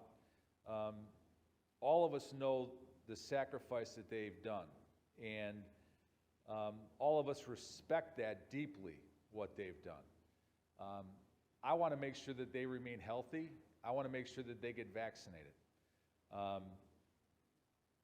For some to characterize members of us or this body to look forward to firing people in the crisis we're in right now with safety is simply wrong. Nobody wants that. Nobody wants to fire policemen or firemen or ambulance workers. We want to have a healthy, safe workforce for everybody. If that means us working closer together on awareness, then let's do it. If that means members of this body working together to come up with some amicable solutions, let's do it. If that means the Department of Public Health going to every fire department or police station to talk about the vaccine, let's do it. But we have to be vaccinated. It's in the best interest of our entire city. The other thing is that we don't know where this pandemic is going to go. None of us know where it's going to go. And we may be looking at this conversation we're having today in a year saying, why were we having that conversation? We're city leaders, and we have to work together to bridge divisions, and we have to do that. Today, we were called down to vote on an ordinance. We're going to vote on that ordinance, and I'm going to vote no. The work doesn't end with the vote. We have to work to bridge the divides and get people vaccinated.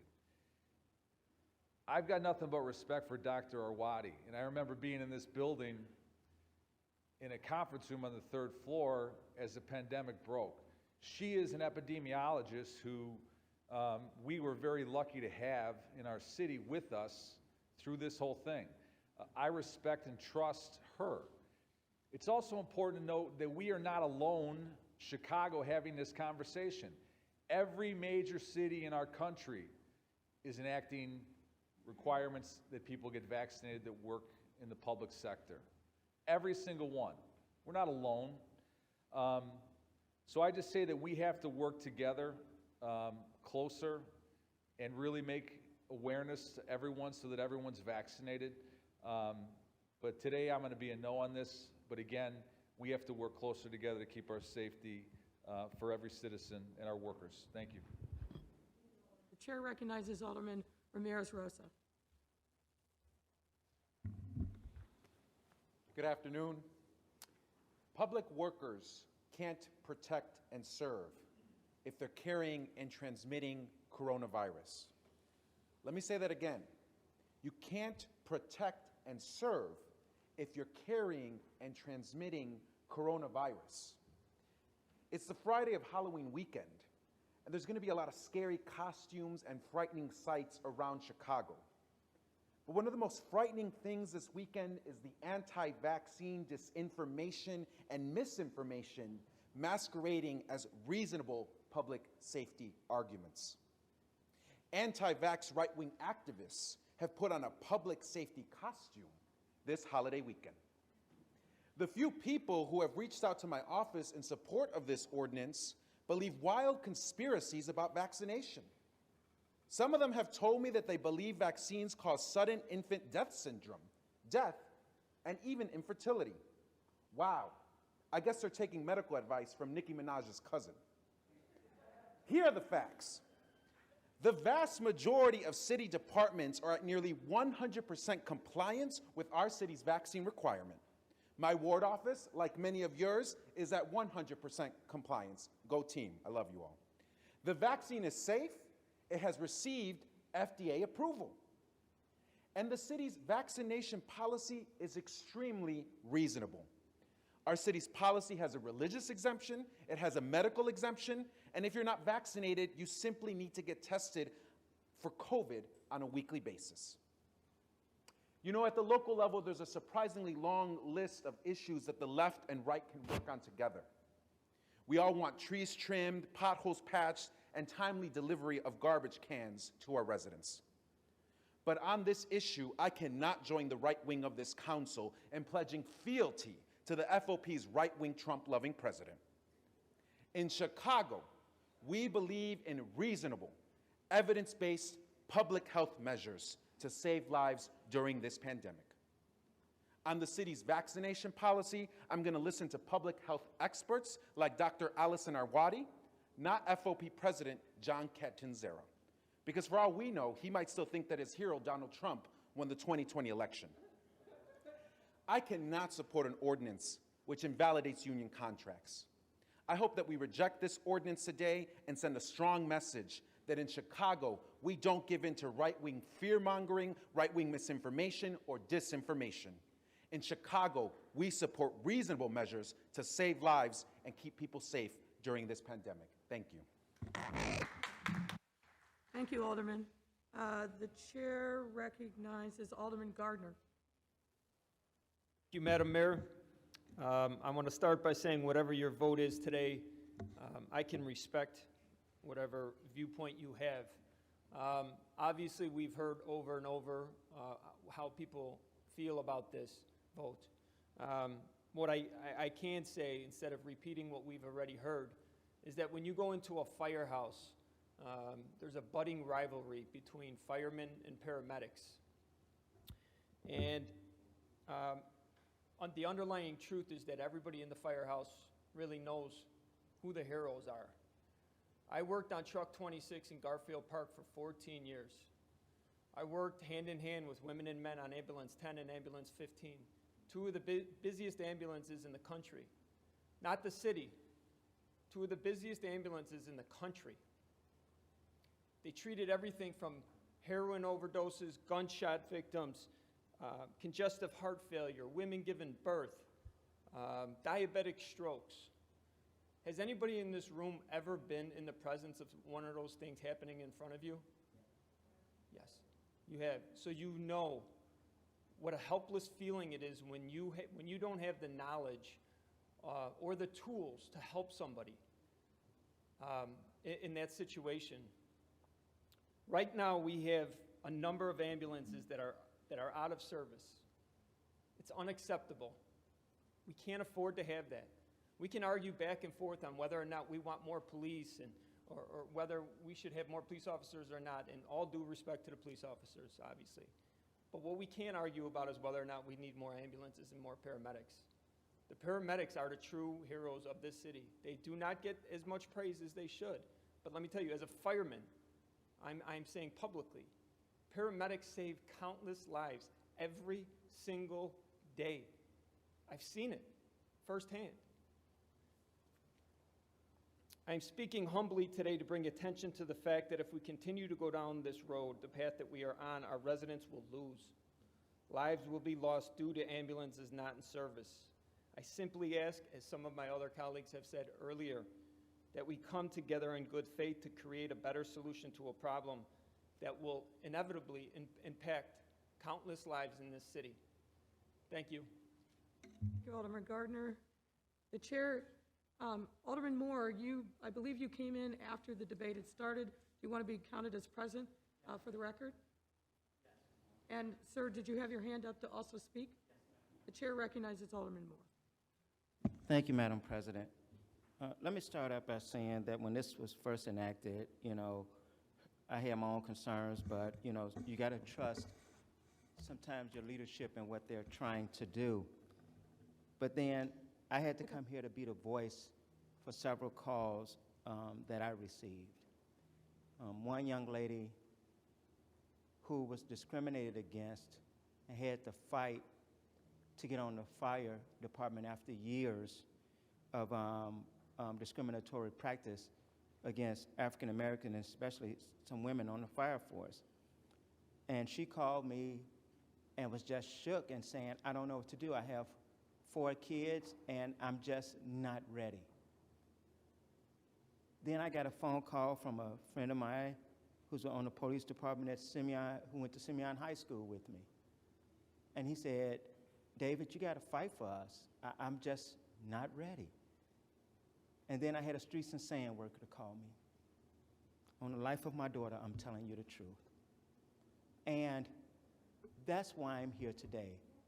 Because my thing is, it's not what you do or what we do, it's how we do it.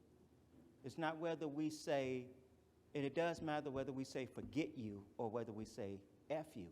Those things and those words matter. So from when you're saying policy versus mandate, I think it confuses the people out there.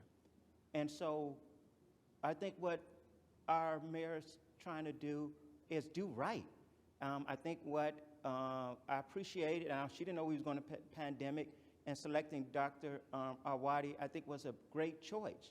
I listened to all of these people, but I think it's how we do this, and I think I heard Alderman Thompson and Alderman Matt-O'Shea talking about getting to a point where we can get an understanding with this so that we get to what we want to get to, and that's keeping people safe at the end of the day. Whether some people have been vaccinated or not, I'm not assurance if somebody that's been vaccinated don't have the virus, so I'm constantly keeping my mask on. But as I'm talking to these people, I'm bringing what they've told me back to this council, and whether we support that or not is on us. Number one, some people even vaccinated don't want to let people know that they're vaccinated. It's their choice. We got choices on their link. So say you're vaccinated, and if you don't report, then you lose your job. We should have a choice whether you have the right or a choice to say you're vaccinated. You have the choice not to respond, and you have the exemptions. If you don't respond, or you report that you're not vaccinated, if you do so choose, then just like everyone else, and there should be some consistency, you should have to be tested once a week. I think somebody else mentioned with the other departments, there's inconsistencies here, and we have to be consistent throughout the whole, not just City of Chicago, but our sister agencies everywhere. And I think once a week, and a lot of people that I'm talking to, that's reasonable. That's reasonable. And then we have these conversations with people to get them to that point of vaccination. Just like we continue doing, telling people and encouraging them and then we're looking at where people are not vaccinated when we get this information and saying, how can we be of more assistance? What information do you need to encourage and continue to encourage vaccination? And so I don't want anyone to lose their jobs behind this thing come the end of December. I've asked actually asked 4 people, what did you get out of the what you got from City Council? I got 4 different answers, meaning there's some confusion if I'm getting 4 different answers from people.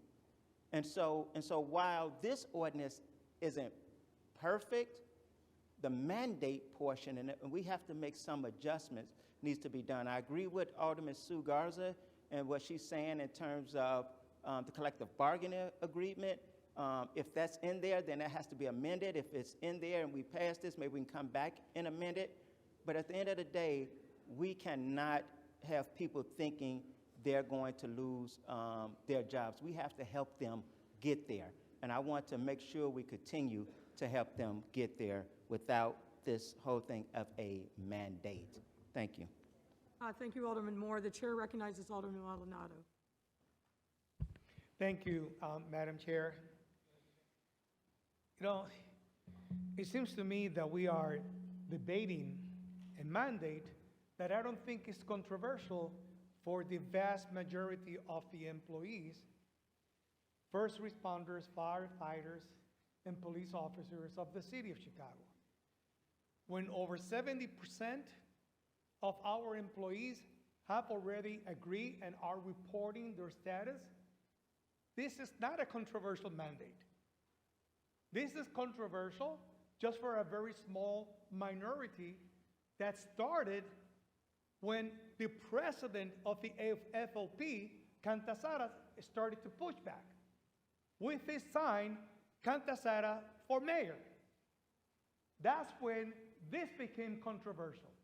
And for us to fall on this debate, political debate, because it is not a scientific debate, to fall on this political debate because this guy is pushing us to do this, a well-known Trumper that is also vaccinated, both of them, that was present on January the 6th at the Congress of the United States, trying to attack the Congress of the United States. That guy has brought us here 2 days after we voted on our budget to waste our Friday here, and you're going to call this a legitimate debate? Come on, let's grow up. You know what this is it. We are here because there is 21% of the police officers that they don't want to comply. Why? And I bet you most of them are vaccinated, but they wish not to comply, like little kids. I don't want to do it what my dad is telling me to do. That is uncalled for. So look, you know, let's be adults and let's do the right thing. If we have a means to protect the people of the city of Chicago, if you have, as a police officer, have taken the oath of serve and protect, refusing to be vaccinated, refusing to report yourself as being vaccinated or not, and taking the vaccine, the weekly vaccine, then you are violating the same oath that you took to serve and protect. And I have an issue with that.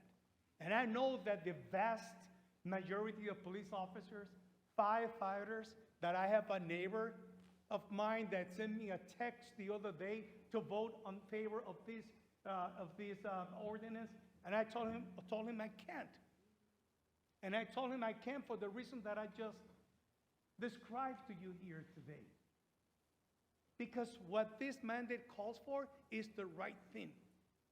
So let's do the right thing. let's vote on this and let's get the hell out of here. Thank you. The chair recognizes. Thank you, Alderman Maldonado. The chair recognizes Alderman Tunning. Thank you, Madam President.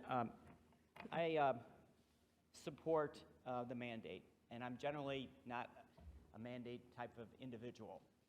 But I talked to my staff and have come to the same conclusion that there are essential workers that have performed miraculously over the pandemic. But they're essential because we, as the public, have no choice in bringing them into our homes or interacting with them because they are essential. So it's not just police and fire, it's hospital workers. Why would you go to the hospital if you're sick if there's a worker is not vaccinated? It doesn't make any sense. It's the old adage is don't go to the hospital because if you're sick, you'll get sicker in the hospital. It's the same kind of responsibility that we have as essential workers. And I'm not putting myself in that category. So it's just, they have a responsibility to deal with the public. Public has no choice in who comes to their door. And I think that's very important that they accept that responsibility. The other thing that, whether it's a labor management issue, I agree with Alderman Garza and others.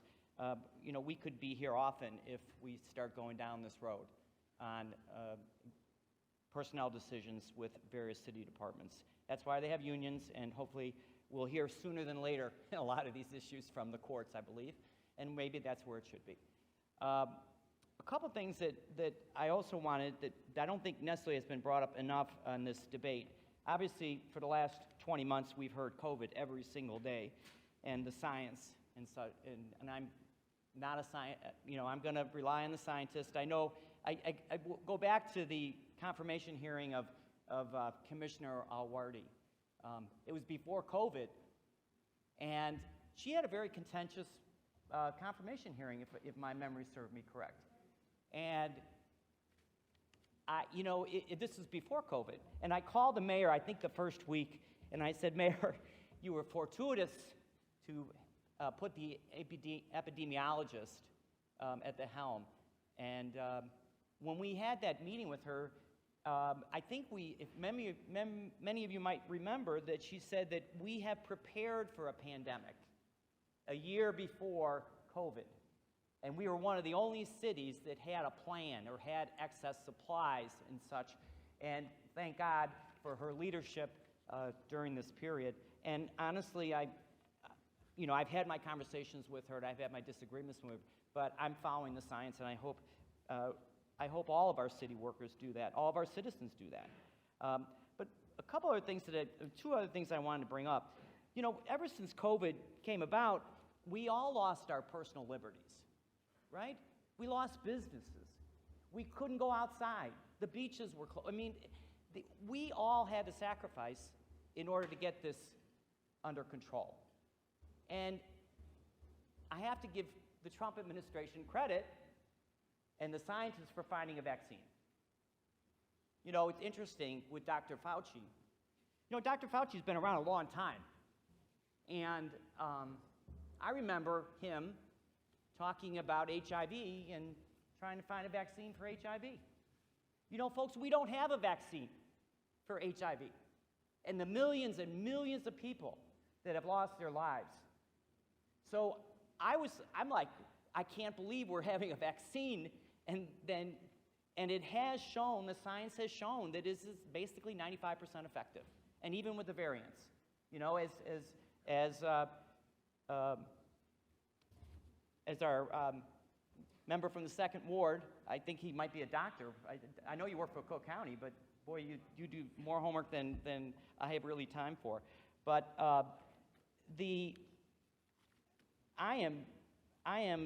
was so thrilled that we have the vaccine and that we can move this pandemic to the wayside.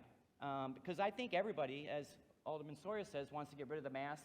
We want to get back to normal, and the sooner we get people vaccinated, the sooner we can get our lives back to normal. And as as was said, there'll probably be variants, and we'll probably have to take an annual shot. But we have to get our lives back to normal. We have to get our city back to normal. God bless, if it wasn't for Biden plan, we'd be bankrupt. And we have got to follow the science. We've got to get this pandemic under control. And I think we can do probably a more nuanced ordinance between now and December 31st. I first and foremost think that if testing is required, it should be. We can find the money to test the people on a weekly basis. I don't know why that's not in the budget, because we're spending everything else on pandemic-related issues. And I think we can do it. So but the bottom line is, I'm supporting the mandate, and I think the sooner we get our lives back to normal, the more we can move our city forward.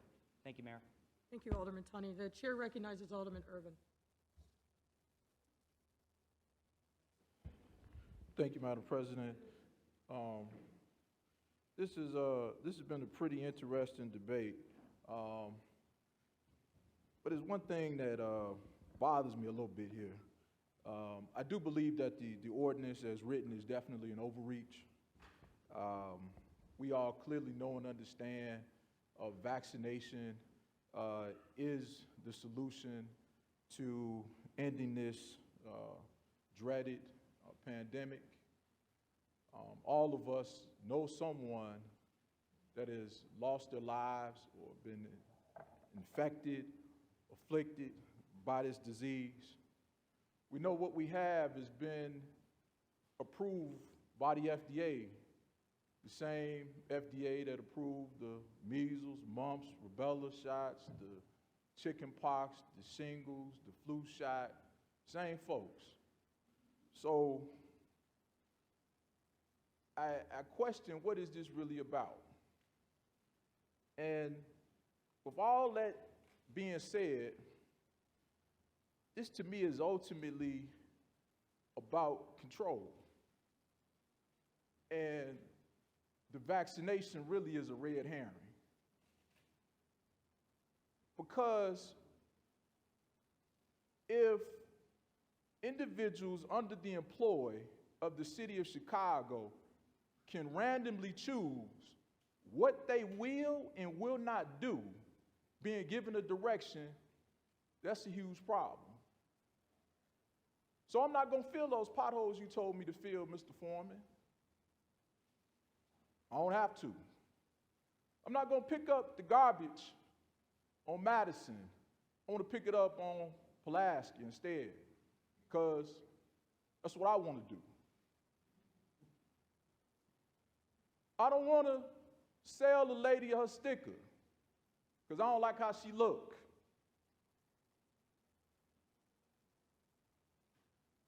Again, we live in a democracy. And the democracy in the city of Chicago has leadership. This is not as if we're asking someone to do something that is wrong or illegal. It is perfectly within the confines of everything that's been happening right now. And so for a minority to attempt to take the city hostage by saying that, oh, you won't get ambulance service. Your house go up in flames, nobody will be there to put it out. Or when you dial 911, nobody will respond. That's hostage taking,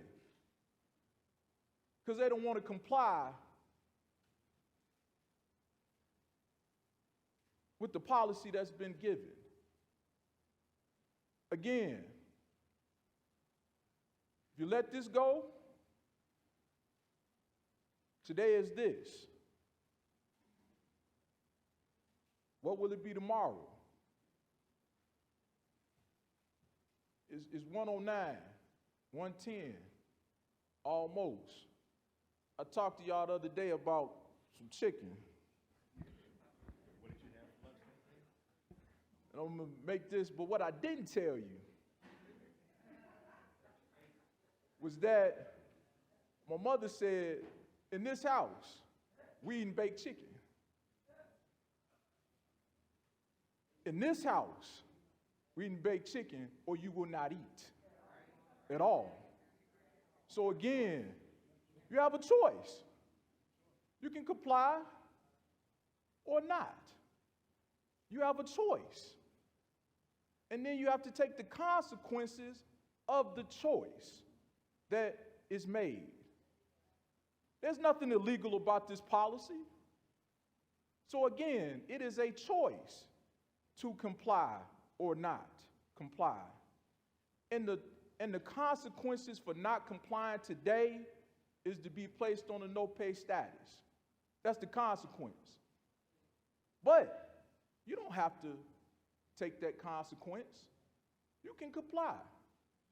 So again, this is a red herring because ultimately this is about the ability for other individuals to choose what policy they will and will not follow. So today is this.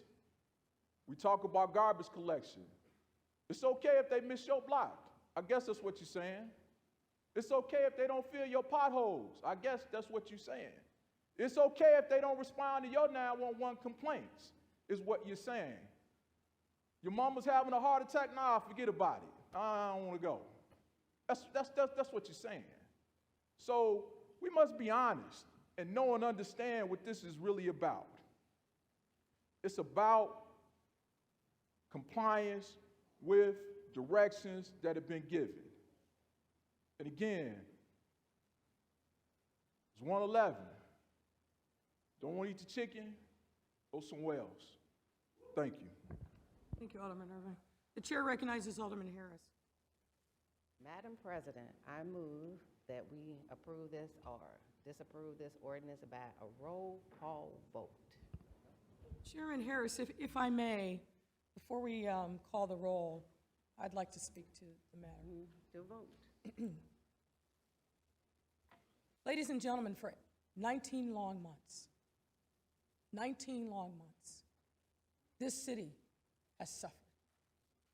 We have been under a plague that came to our doorstep, that we have been forced to address and bend and twist ourselves in ways that we never would have imagined before.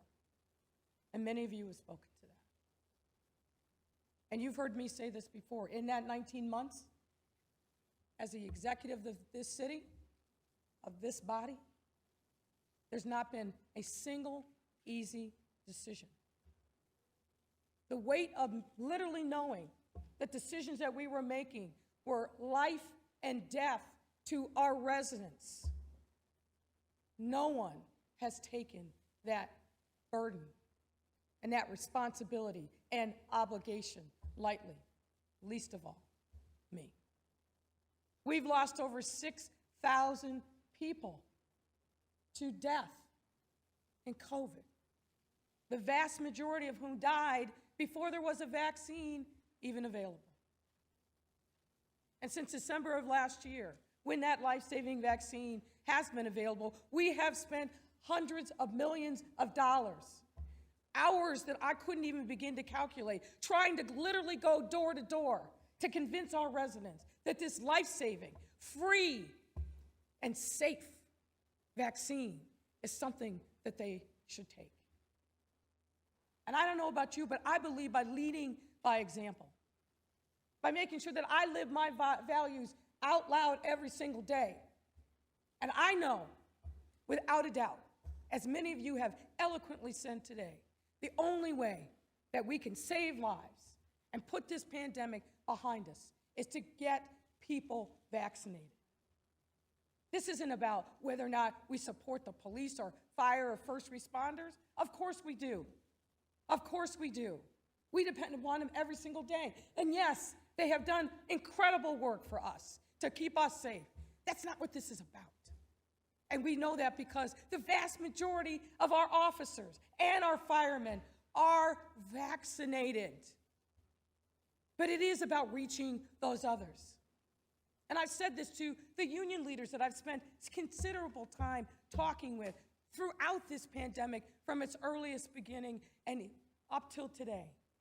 We cannot maximize safety in our workplace without getting people vaccinated. So, ladies and gentlemen, I believe in the science. I believe in the data. And what we know unequivocally is that the vaccine is the only answer. The only answer. But that's not what this debate is really about. I thought Alderman Irving, when he said it's about control, was going to get there. Let me get there. Let me just put it on the table. This ordinance strips the executive of the ability to manage the executive branch, to manage the 30,000 employees and the executive departments. That's what this is about. It's happened before, 30-plus years ago. The different mayor. Some members of this chamber were there and were perpetrators. That's really what this is about. Alderwoman Garza said it better than I ever will. Collective bargaining agreements will be a thing of the past. They will effectively be null and void if this ordinance is passed. Some said the workers weren't given any choice. Not true. The workers elected their leaders. Their leaders had the opportunity to be at the table beginning in mid-August. Some of them took that responsibility seriously and negotiated in good faith. And the final policy reflects those negotiations. But some of them didn't take it seriously. Too busy to come to the table, on vacation, call next week. Now, we don't control what individual leaders of labor organizations tell their members, but most, in good faith, go to their members beforehand, go back to their members, talk and consult. So if a union member didn't know, don't look here. Look to your leadership. It's their responsibility, not here. Some said that they support the police. But do you support insubordination? Do you support insurrection? Every person is given multiple opportunities to comply. Is your name doesn't appear on the list. Is that a mistake or is it true? If it's true, here's a computer. Here's how simple it is. Yes or no, vaccinated or not. If not, sign up for the testing. Then they're given even more counseling. Over and over again, for hours this takes with each individual member, hours. And then if, even after the end of that, if it gets to that point, which luckily it hasn't for most, they're given a direct order, a lawful order to comply by a supervisor in a chain of command. So do you think that it's appropriate to say to the chain of command, you have no power here? It's the employees, the only ones that matter. Now, Alderman Irvin said it's about whether or not people are going to follow the chain of command, and it's 100% right. So why is it that some of the people that we trust to uphold the law should be elevated above the law? Because that's what this is about as well. Some said, well, the ordinance isn't perfect. It's not just imperfect. It's illegal. It violates the Illinois Constitution. It violates the Illinois Municipal Act. Because both of those documents vest leadership and control and management of the executive branch in the executive of every municipality in the state. So, voting yes means you want to change the form of government by fiat in a way that violates the Constitution and state law. So be clear about that as well. I don't know what this notion of natural immunity means, but here's what I do know. Right now, today, There are people in hospitals in this city clinging to life, on ventilators, gasping for breath, because this horrible virus has invaded their lungs and is robbing them of the oxygen that they need to be able to live. And what I also know is that 97% of those people are unvaccinated. Unvaccinated. Every morning I start my day with a call with Allison Arwady and others. Every day Dr. Arwady reports out to the members of that call the numbers from that day. And every single day since this horrible virus came to our shores, people are dying every day. Every day I hear the devastation. For those of you who say you support the police, I wonder how many more have to die. We lost 4 officers last year who died because of COVID-19. 4. I've seen firsthand the devastation of those families. We just retired those 4 stars a few weeks ago at police headquarters.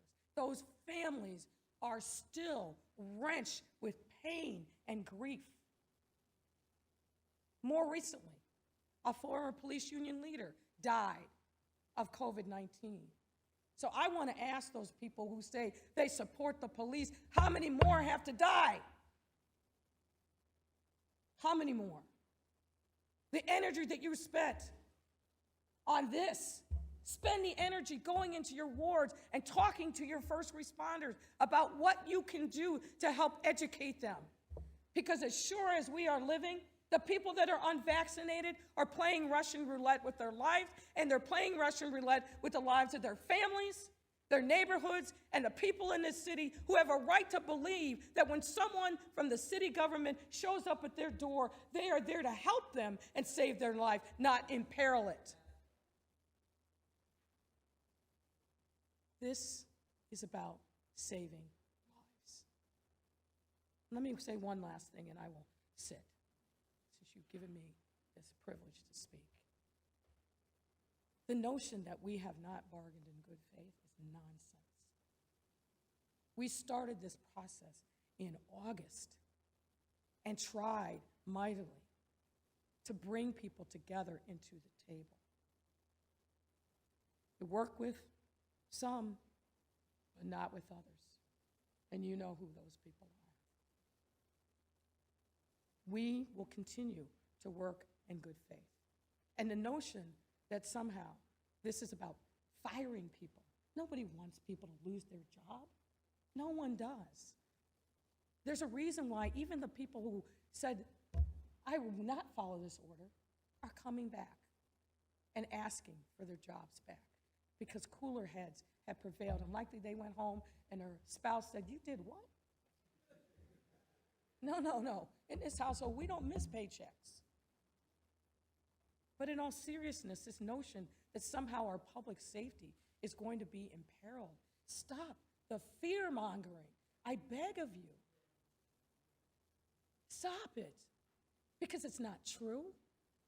I get a letter, oh my goodness, we're not going to have enough people to man our streets, public safety is at risk. That hasn't been true, and it won't be true. Stop the fear-mongering. Spend the time in your ward educating people about the safety of this vaccine. I'm never going to do anything that imperils the safety of our families, our residents, and neighborhoods. I'm out in the street constantly, and I see the pain of the victims. I call parents when their children have been killed. I carry that weight.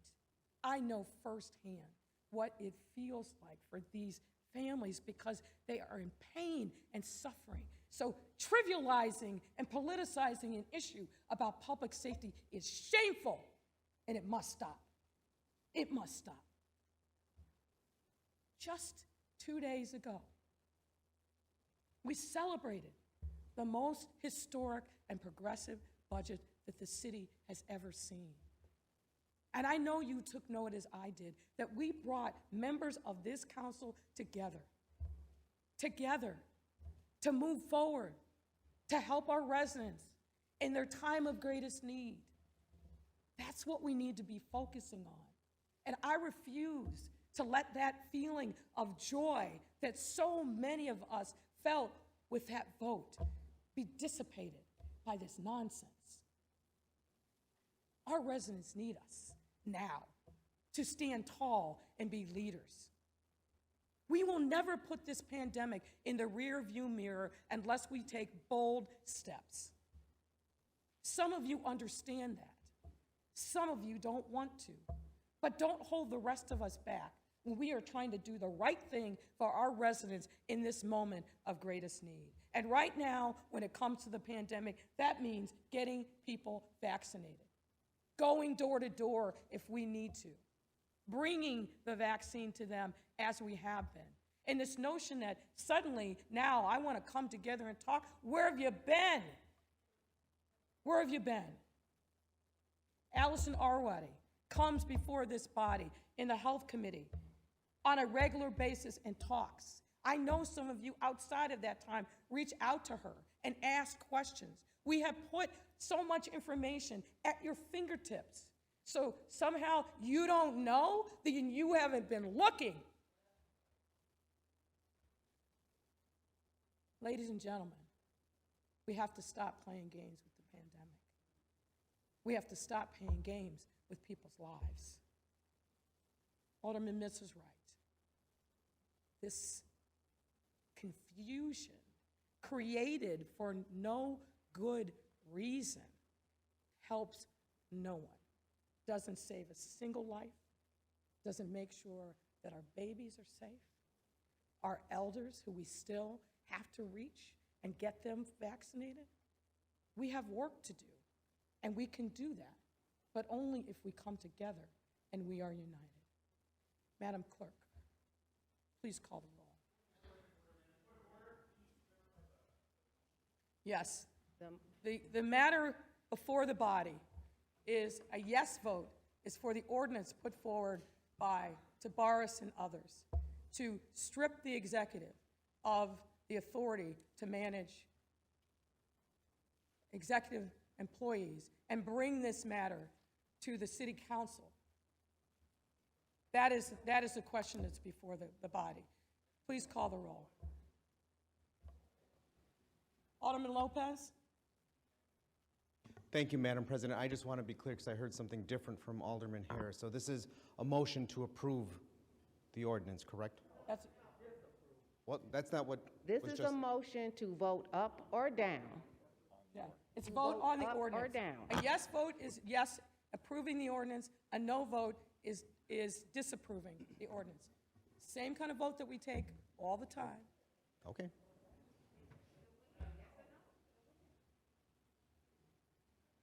The chair recognizes Alderman Moore. Madam President, I just want to be clear. Briefly, Alderman Moore, because you've already spoken. I just want to be clear. I just want to be clear.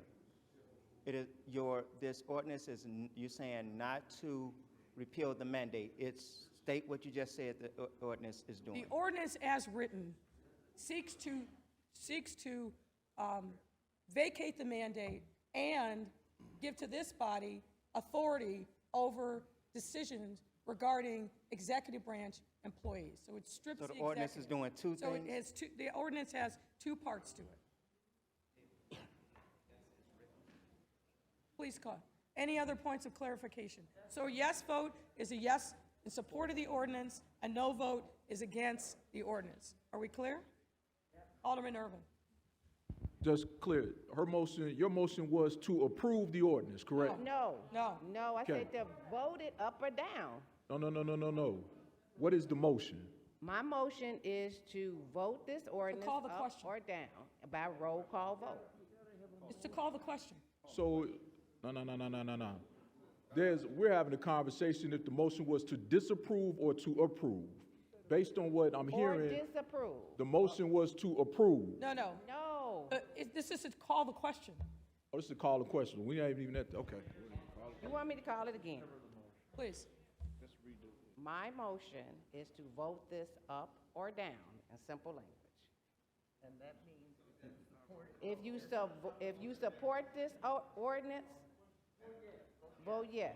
If you do not support it, you vote no. All right. Mr. Clerk, please call the roll. Alderman Laspada. Alderman Laspada votes no. Alderman Hopkins. Alderman Hopkins votes no. Alderman Dowell. Alderman Dowell votes no. Alderman King. Alderman Hairston. Alderman Hairston votes no. Alderman Sawyer.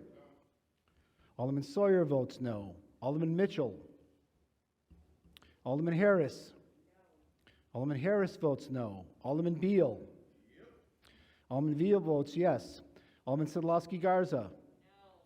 Alderman Sadlowski Garza votes no. Alderman Thompson. Alderman Thompson votes no. Alderman Cardenas. Alderman Quinn. Alderman Quinn votes yes. Alderman Burke. Alderman Burke votes yes. Alderman Lopez. Alderman Lopez votes yes. Alderman Coleman. Alderman Coleman votes no. Alderman Moore. Alderman Moore. Alderman Curtis. Alderman O'Shea. Alderman O'Shea votes yes. Alderman Taylor. Alderman Brookins. Alderman Brookins votes no. Alderman Rodriguez. Alderman Rodriguez votes no. Alderman Tabares. Alderman Tabares votes yes. Alderman Scott. Alderman Scott votes no. Alderman Cicho Lopez. Alderman Cicho Lopez votes no. Alderman Maldonado. Alderman Maldonado votes no. Alderman Burnett. Alderman Burnett votes no. Alderman Irvin. Alderman Irvin votes no. Alderman Telefiero. Alderman Telefiero votes no. Alderman Raboyes. Alderman Raboyes votes yes. Alderman Cardona. Alderman Cardona votes yes. Alderman Wagaspack. Alderman Wagaspack votes no. Alderman Rodriguez Sanchez. Alderman Rodriguez Sanchez votes no. Alderman Austin. Alderman Austin votes no. Alderman Ramirez Rosa. Alderman Ramirez Rosa votes no. Alderman Villegas. Alderman Villegas votes no. Alderman Mitz. Alderman Mitz votes no. Alderman Spizzato. Alderman Spizzato is a yes. Alderman Nugent. Alderman Nugent is a yes. Alderman Vasquez. Alderman Vasquez is a no. Alderman Napolitano. Alderman Napolitano is a yes. Alderman Riley. Alderman Riley is a yes. Alderman Smith. Alderman Tunney.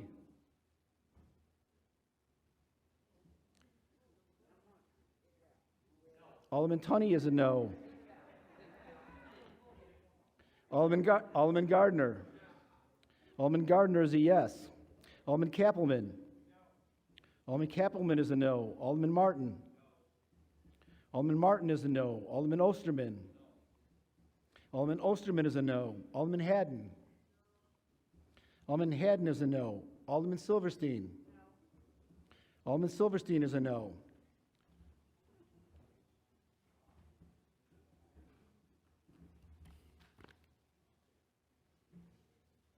The yeas in support of the ordinance are 13. The nays are 30. The ordinance fails. Alderman Thompson on the motion for reconsideration. Thank you, Madam President. I move we reconsider the vote. All those in favor of the motion for reconsideration say aye. All those opposed say nay.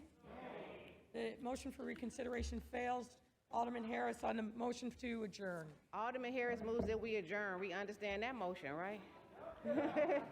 All those in favor of the motion to adjourn say aye.